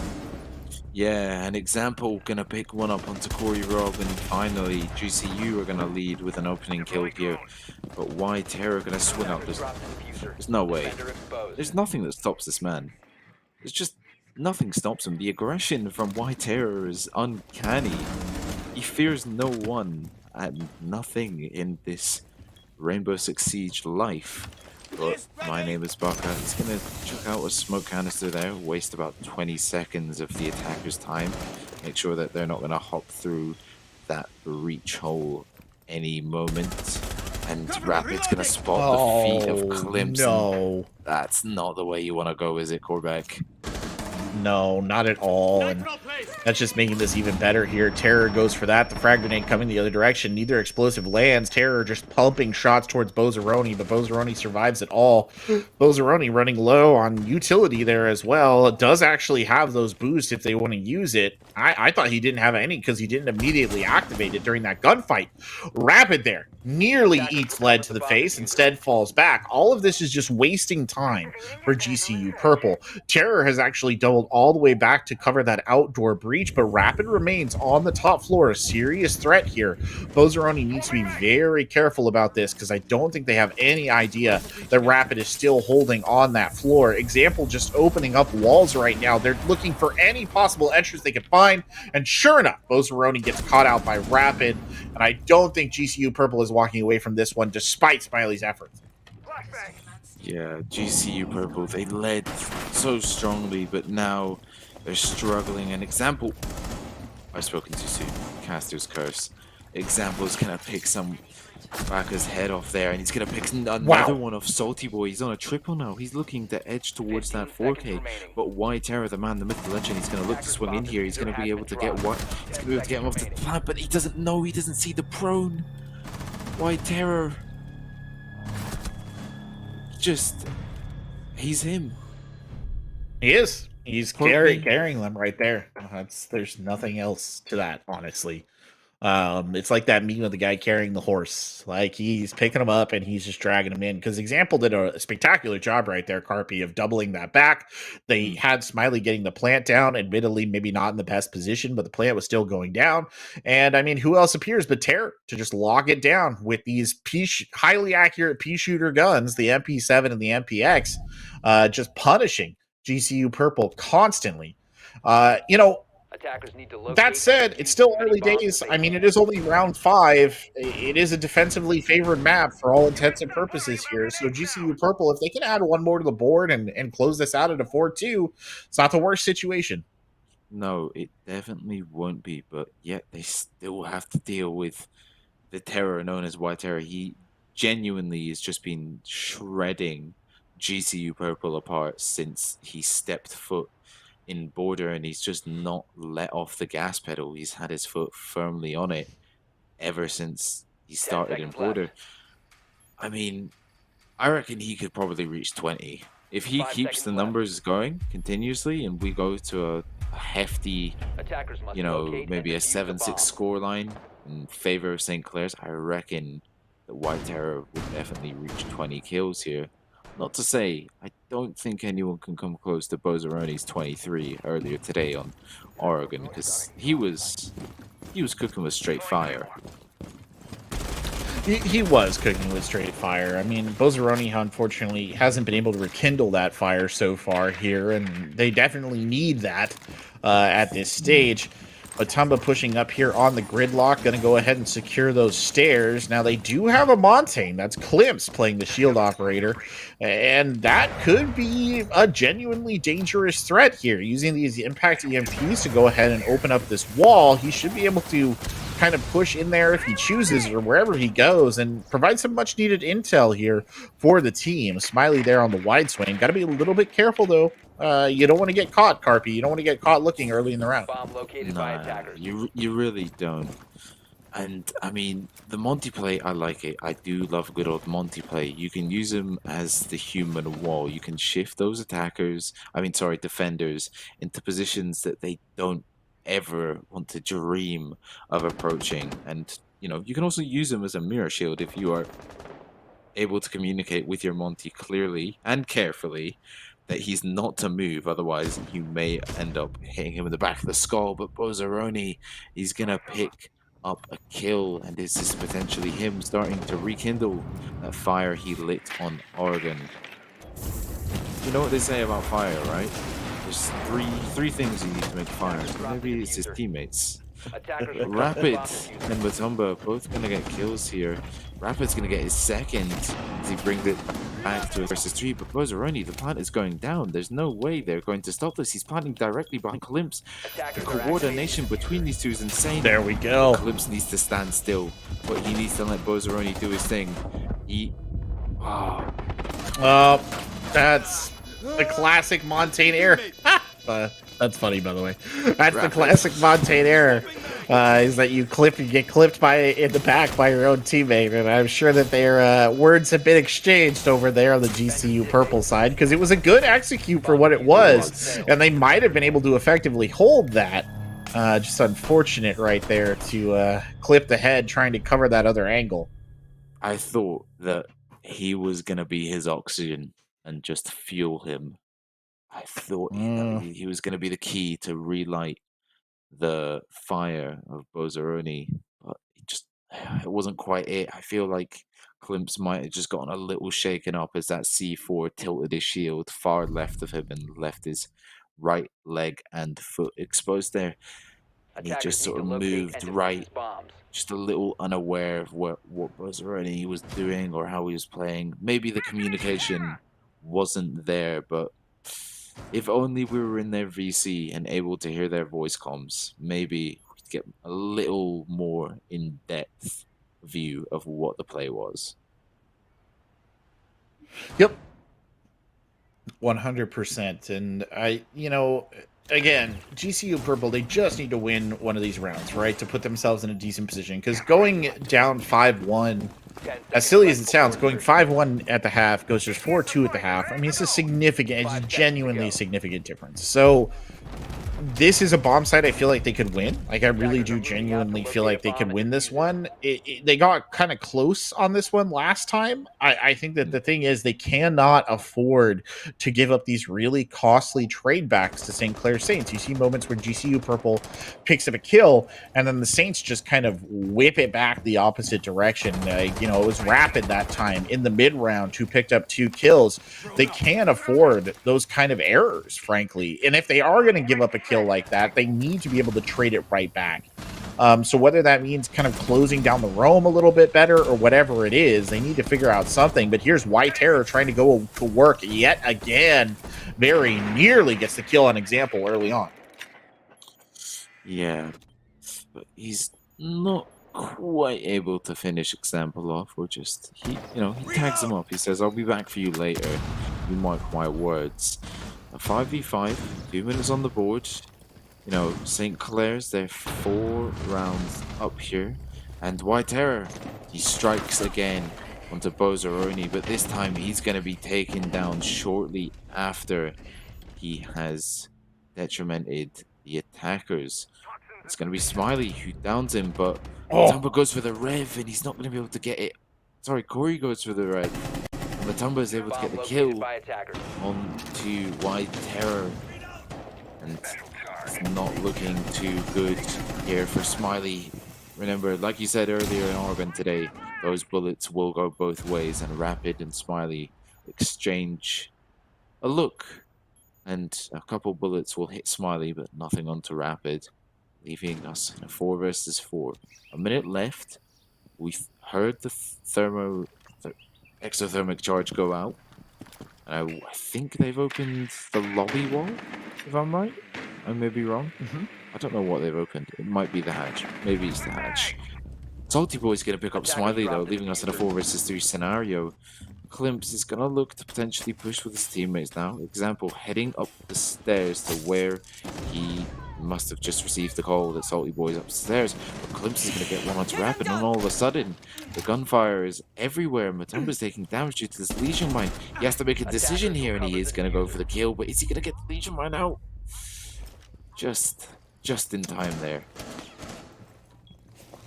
Salty Boy still holding up on the top floor, and that's a bit of an issue. Baka is obviously down here as well. Baka from an unseen quadrant. It's taken down by Klimps, and now Salty Boy trying to run in the backside. This has been the perennial issue for GCU Purple, is stuff exactly like this. Are they aware that Salty Boy is here? Fortunately, they get the plant down. Salty Boy was not quick enough on the read there to shut down the planter, though he certainly could have, and then he gets caught from an unexpected angle, and there is that elusive second attacking win for the side of GCU Purple, keeping themselves very much in this contest. Yeah, GCU, they've just managed to strike out another round, leaving the 4-2 split. Now GCU are going to get an attempt on defense, but we have seen that St. Clair's are just as strong as on their attack as they are on their defense. But is that the question of what map they're playing? Is it the question of what strat they're using? There's a lot of different factors to sort of include in that final calculation of who is going to come out the stronger team. But GCU, they've got defense. I don't know. We've not really spoken a lot about whether Nighthaven is a defensive side of map or an attacker side of the map. I feel like we should scratch the surface there. I mean, I do think it generally tends to be defensive oriented. That's just my read on it. Because it is wider, because it is kind of awkward and more complicated, I think it generally tends to favor defenses. And I think that stat line bears that out, right? At least in the context of this. But then again, I mean, newer maps sometimes tend to favor offenses just because people don't know the good defensive setups yet. I just don't think that's the case here on Nighthaven. I think the map itself is a little too cumbersome for it to be too easy for the offense to handle. moving to defuse a bomb. Yeah, no, you're 100% right. I reckon just because this map is rather vast and rather big, there's a lot of angles to think about, a lot of rooms to clear. Drone economy has to be high if you want to be successful with your roam clear. If you want to speed things up, by all means, go for the White Terror method. Kill them, or play Jackal, because he will definitely help clear roamers. Example, taking a hefty amount of damage. I'm not quite sure who from. I think it might have been the Gridlock there, but a nade rolls on top of E-Box. And Salty Boy just looking to potentially cook another nade up there. Not too sure. They've got the breach open though, so things are looking pretty good for St. Clair's. They're looking good, at least here at the start. I mean, this is an aggressive close take right there. Rapid secures the kill of Matumba. I don't even think he was aiming for Matumba. I think he aimed right past his target. So the Fenrir is down early. Keep in mind, though, they do have the Azami. What is going on right there? It is Smiley firing through that feet hole. That's the second death via little drone hole that we've seen so far. Smiley getting hyper aggro right there, but will fall back as White Terror finds a kill. White Terror finds two before his reign of terror is killed by a Nitro cell. Corey Robb trying to go for the swing. Salty Boy finds it. We're down to the 1v1. It's Smiley versus Salty Boy here. The two of them facing off. The Gridlock versus the Mira. A duel of the three armors here. Gridlock versus Mira. Salty Boy versus Smiley. Who will win? A minute and 15 on the clock here. Are they aware of each other's positions? Smiley thinks he's going to come through that door, but is he now going to decide to rotate through breach? A little bit of drone work coming out on the side of Salty. Now, this is the first time Salty has been put in a 1vx scenario that isn't a 1v4 or a 1v5. It's a 1v1. The pressure is going to be on him, and I truly believe Salty has got it in the bag. Just got to play small, and there you have it. He'll use the 1.5 scope to his advantage as he goes for the wider swing onto Smiley there. He secures St. Clair Saints another round, leaving our score at 5-2. And the scoreline looks rather familiar, doesn't it? It does. It does look rather familiar. 5-2 for the St. Clair Saints on a round that very much should have gone GCU Purple's way. And the reset now coming in the sense that GCU Purple has to win out, basically. They do want to give up another round to St. Clair Saints and put this onto match point. They have to find 3 defensive rounds here. I mean, losing that site is definitely rough for them, but maybe they can pull it back together on downstairs in the tank site. I mean, running out of room very quickly here on the GCU Purple side, unfortunately. Yeah, I mean, GCU Purple, if they want to realistically bring the scoreline to an equal score, they've got to win these next 2 rounds. I mean, I said it on Border, and they managed to win 1, but then St. Clair's kept them on match point for 3 rounds, and they managed to get to 5 rounds, but then St. Clair said, okay, you know what, we need to focus up, and they finished it, and they took us to Nighthaven, and that's why that scoreline looks so familiar to me. It's just because this point at last game, it was, you know, GCU needing to step up. But this time, they need to step up now rather than next round. You can't let St. Clair's get to that match point, series point, because I feel like not only are you there, but you'll be there mentally, and GCU Purple, I feel like the pressure of just having that constant match point when you reload into a new round it will get to you eventually. It will, yeah, and that's a big part of the issue, right? Is it will eventually get to you. White Terror here leading the way in, obviously 12-4. He's been sort of the driving factor for a lot of these offensive wins, but he won't be on this round, or I should say round wins, but he won't be on this round. Bozaroni catches him early, and as goes White Terror, so often go the Saints, because there's another drop as Rapid is brought down by Matumba. This roaming defense here, GCU Purple, catching the St. Clair Saints off guard somewhat. as they focus back the other direction, where My Name is Baka is going to attempt the outside breach here on the bomb site. Klimps has got to heads up right here at the moment. He goes in for the quick bandit trick. Will it work? I think it just does. Crazy bandit tricking going on there on the walls. Klimps drops a second one in, and that might be the end of this attempt. There is one more exothermic left, though, so the tools are still there, but Klimps is not going to try and contest it again as Salty Boy finds Matumba and even as it back up. And Klimps, he's in a dangerous position. He needs to get out of dodge. Will he make it before he gets shot? He will. And now the second line of defense opens up. And it's a 4 versus 3. They've managed to get another line of sight open, like you said, but Smiley is going to be able to pick off another one in the form of Salty Boy on that gridlock. It's now down to Corey and Baka outside the breach, but they have to face a mirror window so deadly, so powerful that it's not gonna go in Corey's favor there. But Baka's gonna get one onto Bozzaroni here. As he looks to swing further, he's gonna take some damage from left, right, and center, but he's being held by 3 members of GCU, and all of a sudden it's over for My Name is Baka as Klimps shuts him down from the vertical hold above. And GCU, they've kicked it into gear. Now all they have to do is do that twice more to even it up. 3 times if they want to secure that match point. And chat, if you're good at math, 4 times to finish off the series. Just gotta keep winning. Just keep winning. That's what you gotta do. Just keep winning, man. Just keep pushing, Just no keep matter winning. what. No matter what, you just got to keep winning. Is it a lot to ask? It kind of seems to be in this matchup. Casters, what can we yeah? say? What can we say? We are free range of what we're allowed to chat. You know, we can tell the players to push themselves. I believe in these players. I believe that both teams are equally capable of taking this series. They are. I feel like we are. Yeah. I feel like we're gonna. I feel like this is an overtime. I just sense it. It's in my bones. Okay. All right. That's a fair prediction. I mean, it wouldn't surprise me if we took this to overtime. I was going to say the principle of kind of fatigue that you were talking about at earlier stages here is that's coming in. These 2 drones, by the way, exchanging vigorous disagreements about who has to go through the hole first. I don't blame them, honestly, because there's probably a gun on the other side of it.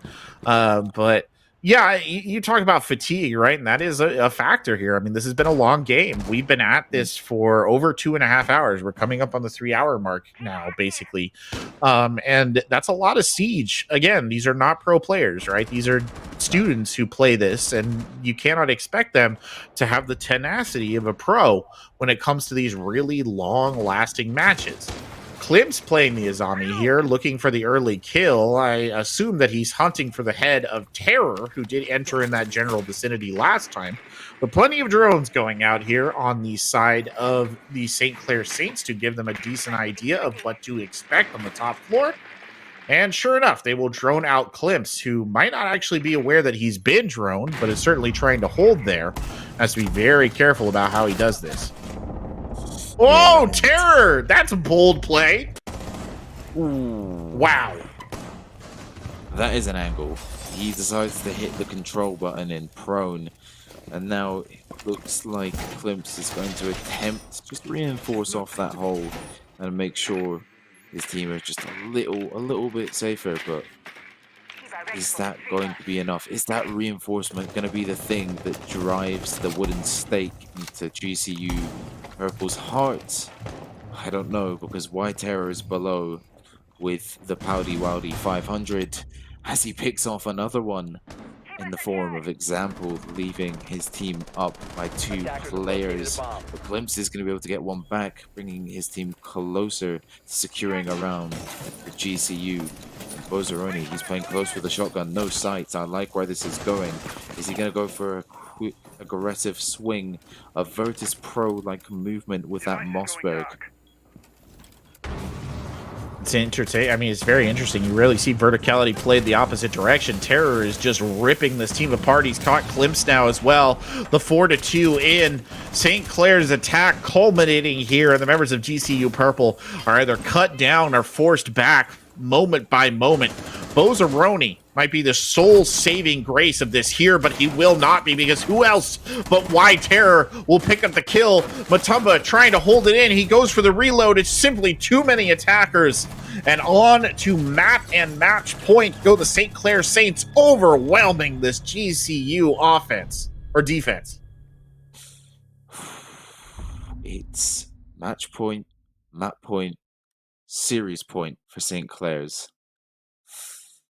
It's all or nothing for GCU. Once again, they're in that predicament of a spot where they have to win 3 consecutive defense rounds to push themselves to an overtime. The question is, are they going to be able to do it? Or are they going to be signing off for the night? Only time will tell. But I tell you what, you got me thinking when you were talking about those 2 drones exchanging looks. It got me thinking about drone economy. And St. Clair have been really good on drone economy.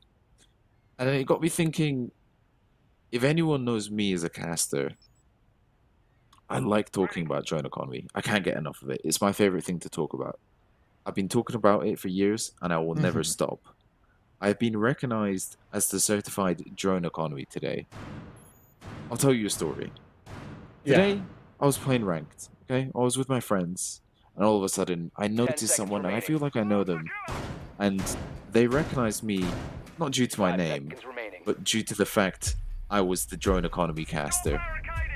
It goes to show, if you talk about stuff long enough, people do take notice. So I feel like maybe St. Clair's have watched a cast where they're like, Carpy's casting. We've got to make sure the drone economy is high, otherwise he's going to tear us to pieces.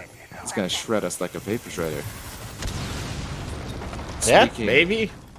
Speaking of stuff that's getting shredded, Rapid will be one of those things, along with a Breach.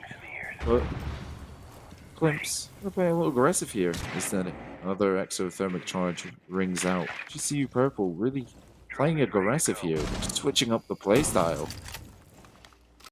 Unfortunately, this all just feels a little too close to what we saw over on Border. They've gone up. I mean, they've got to win 3 straight here. So far, that has kind of eluded them. Is it impossible? No. Is it going to be very difficult? Yes. And you can see the kind of players here of St. Clair Saints stacking up for this vertical take. And once they do control the vertical, I mean, I can only imagine that life is going to become increasingly difficult for the GCU Purple players who are down underneath. And of course, the threat of Y Terror is pretty much a constant in this map. Baka is dropped, though. That's a good kill right there. That's one that they think they desperately needed. There's still a lot of work to be done as Y Terror strikes, and it's Clips who is the victim. It's not looking particularly great for St. Clair Saints. It looks like GCU might be able to secure themselves another round, but Brozoni ready with a Pokeball in hand. He's ready. A C4 is ripped. The barrier gets destroyed. Are we going to hear that C4 go? It's going to be the Pokeball instead. As Brozoni backs away from the door, just playing a little more passive now. They realize they're in a 4v2. They don't need to play as aggressive, but Brozoni suddenly switches his mindset and pushes up on the door, but he does get downed by Corey. It's down to Matumba, Example, and Smiley to close out this round here. Example going to take a tiny bit of damage. What a toss from Matumba. But Salty Boy's going to get one to an Example, and all of a sudden, the round isn't looking so great. Corey Rob's going to finish off Brozoni here, but he sees him drop down. There's 30 seconds on the board. It's a 2 versus 2.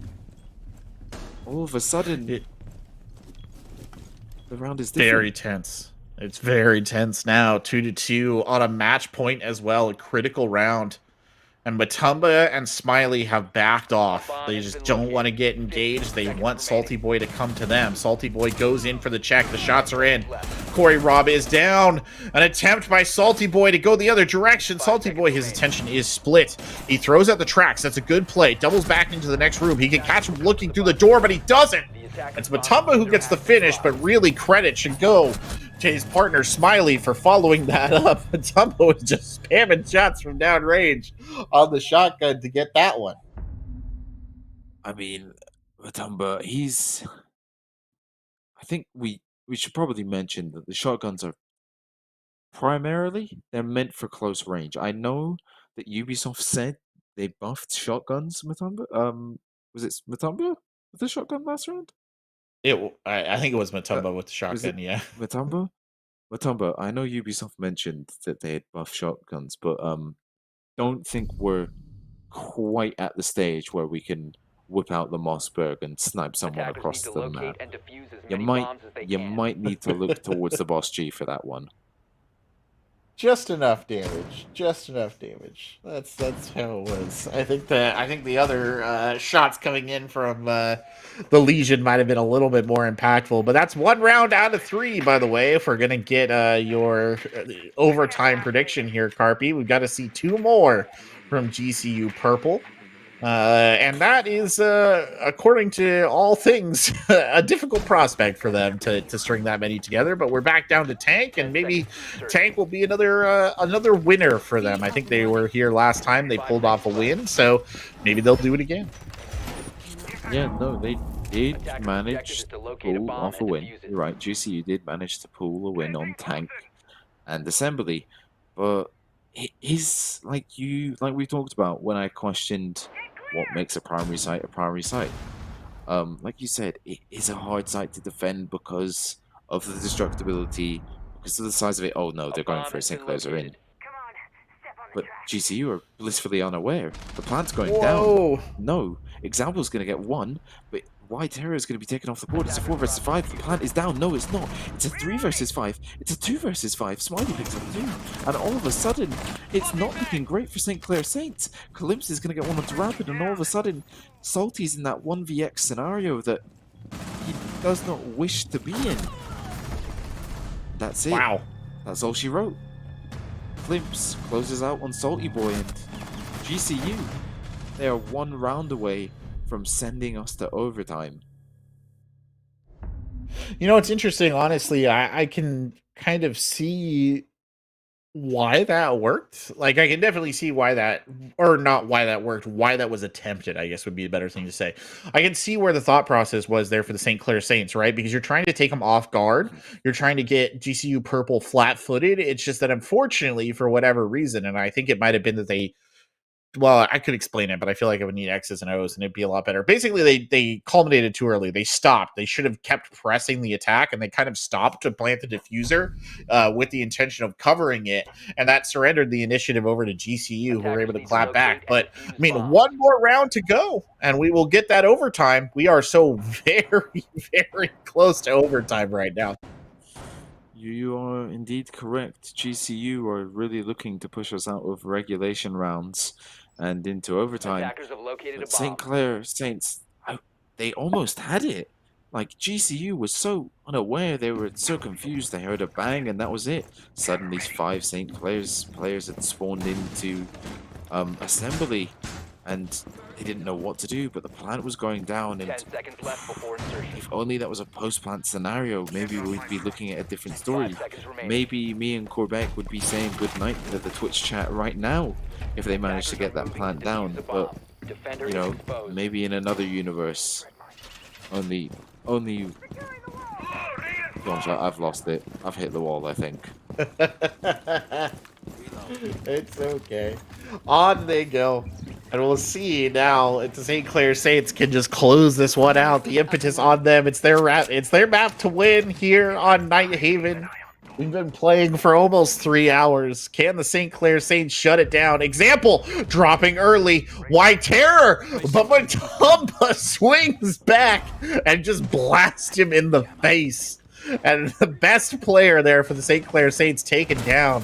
But hey, don't let them count it out just yet. They've got Rapid, they've got Salty Boy, but every time they try and approach a door up here on the top floor, they seem to be running into bullets. There's just no safe place for them to go. And a complete resetting of the lines has to happen here on the side of the St. Clair Saints. Smiley is below, and Bozaroni is repositioning here as well to try and get back in on this. Klimps holding down the corridor, prone in the corridor, no less, hoping to maybe shoot someone in the foot if they'll give him the opportunity.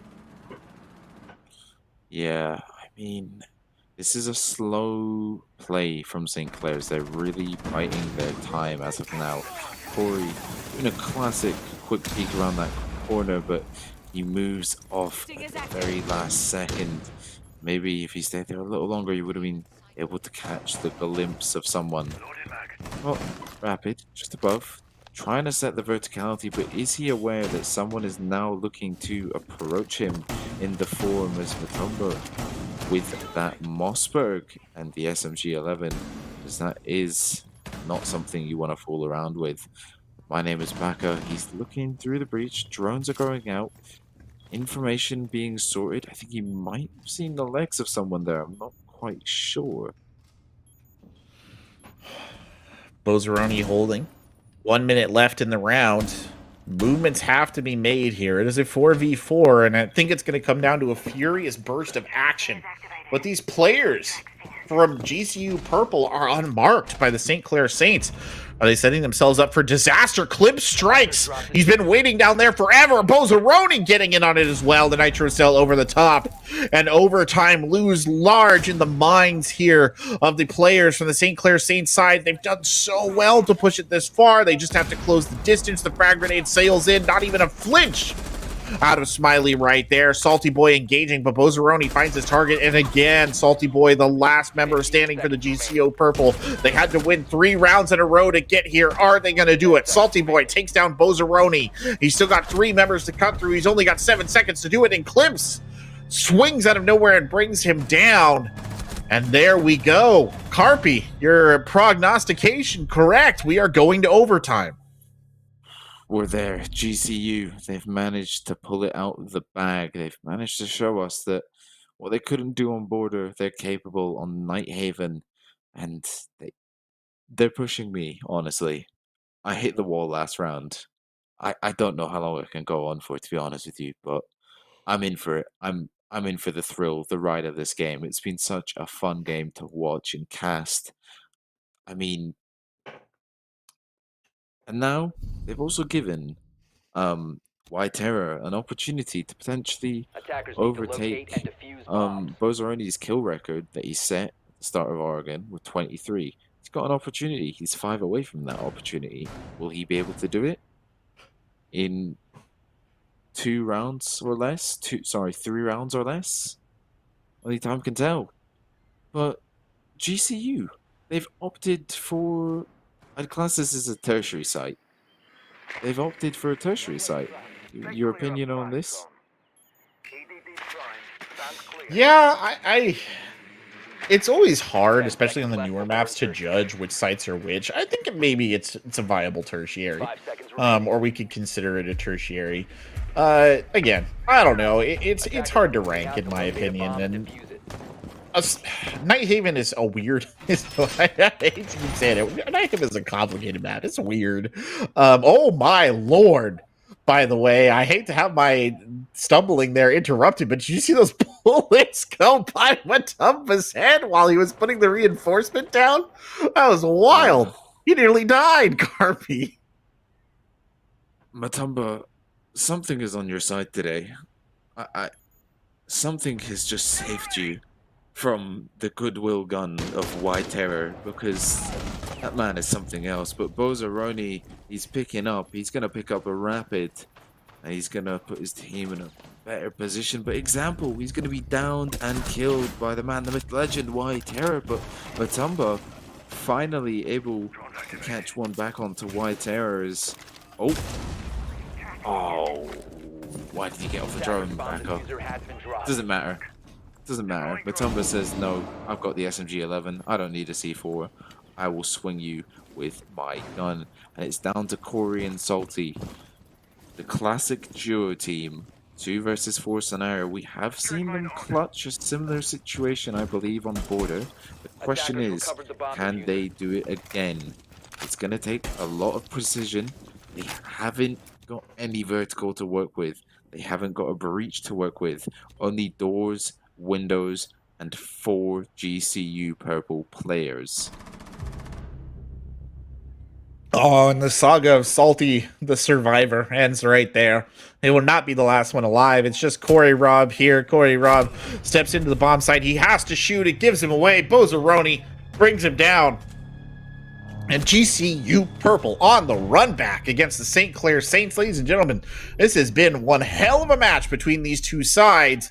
Can GCU shut it down on the attack? That is the question here, Carpy. St. Clair Saints defense looks so solid. I think it's entirely possible that we're going to see one more side swap before everything's said and done tonight. Yeah, no, I reckon that we're gonna go 7-7 overtime match map series point. They're gonna take it right to the very end. They're gonna take us to round Attackers need to 15, locate and maybe. defuse bombs. St. Clair's, they're on the defense.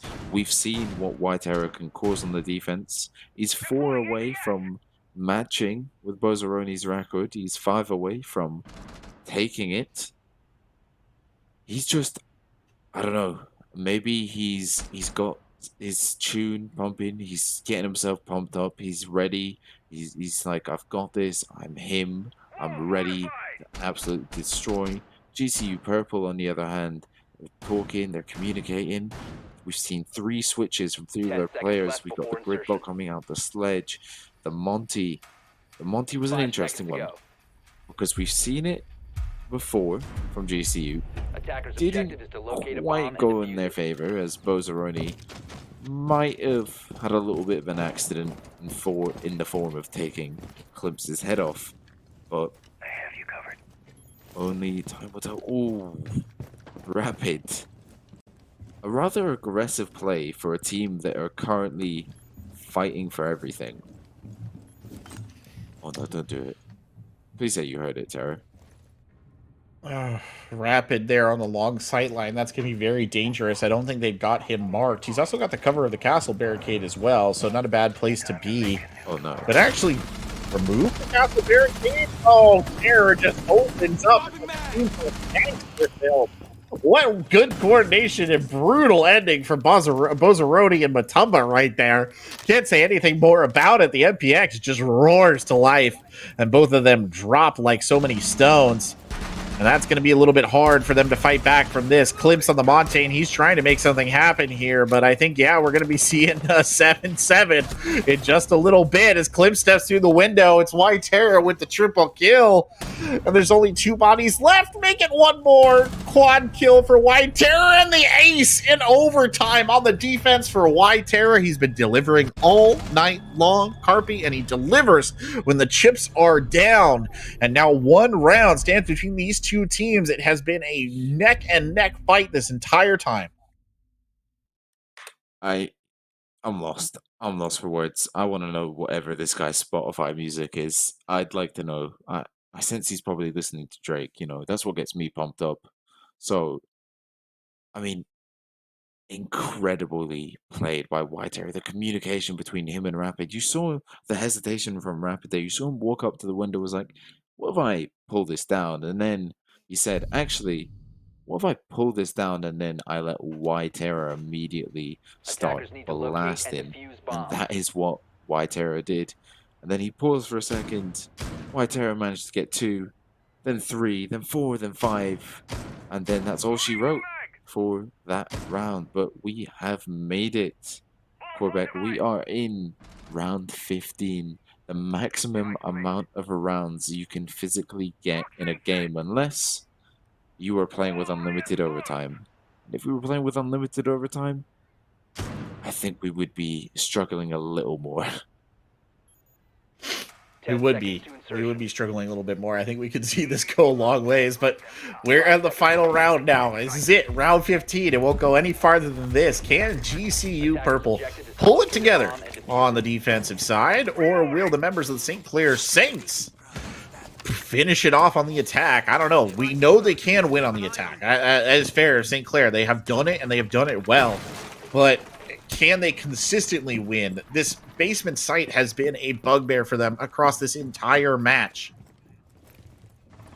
And White Terror, the player to watch. If White Terror drops early, you feel the St. Clair Saints' chances evaporating into the wind. Sitting on 24 kills right now is White Terror after that ace in the last round. He's playing the Ash, the gunner's character, the character that runs and kills things. You don't want anything more He's got one here job. as He's got one job. It literally true. He's got one job. Run forward, get kills. Why terror? Go kill. That's the plan here. Yep, they've released the White Terror. They've released him off the leash here, and they're like, you gotta go get him. You have got to go get that entry kill. You've got to secure us this game. You've got to boost us up here. We want to look to play in the playoffs, says St. Clair's as they set a White Terror on to the roam. But are they going to be aware that Bozzaroni's above? Rapid, he's going to be able to get the early kill of Glimpse as that takes him off. Was he chucking a C4? Must have been caught. Must have been caught trying to chuck a C4. Look, Rapid on a brutally long sightline, but look at that! The bullets go both ways. Smiley firing up from his position, secure as one, and now he has to just keep an eye on that, a weather eye on that. And you can see slowly but surely members of the St. Clair Saints stepping forward. They're going to try and make this position untenable. Out comes the exothermic charge, and the mirror will not be able to hold on there for much longer. The DMR of Corey Rob covering that down. Bozzaroni now rolling out, and you feel for both of these teams the pressure outstanding here between these two sides as the Nitro Cell goes out.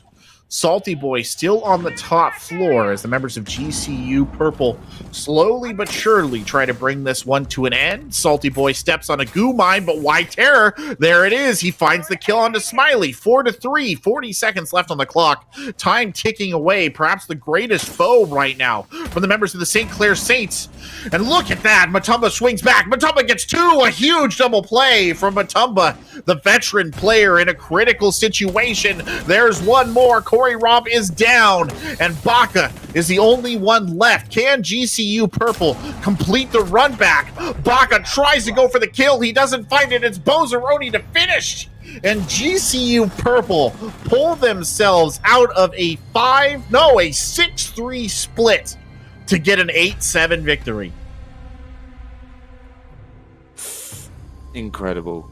Absolutely incredible from the likes of both teams, GCU and St. Clair Saints. I mean, the feed that has been put up for us tonight, I mean, the kills, the numbers, the plays, everything that a caster could ever want has been dropped in these last three matches. Overtimes, positions where the team has to win it all or they lose everything. We've had everything tonight, honestly, Quebec, and I am quite happy with tonight's results. Yeah, I am as well. I mean, that was a fantastic game. It's a shame that somebody has to lose. That's one of those ones where you feel for them. You really do. I mean, it was a great effort by the St. Clair Saints, but GCU Purple, I mean, they really found some reserves there. I don't know what they were hiding that entire time, but man, they pulled it back together. And you know, at the end, you got to give a little bit of credit to the side difference as well. Carpy, that's a thing. The defensive bonus was what kind of pulled them through, but a fascinating game nonetheless, and an excellent way to wrap up tonight's Rainbow Six Siege here on the NECC. Thank you so much for Carpy for joining me. Appreciate it. I know it's early hours for you over there, and thank you, of course, to all of our viewers. That's going to do it for us here today. You can tune back into the NECC tomorrow for more collegiate esports action, where you will find League of Legends. But for now, from all of us here at the NEC Studios, thank you so much for watching, and have a wonderful evening.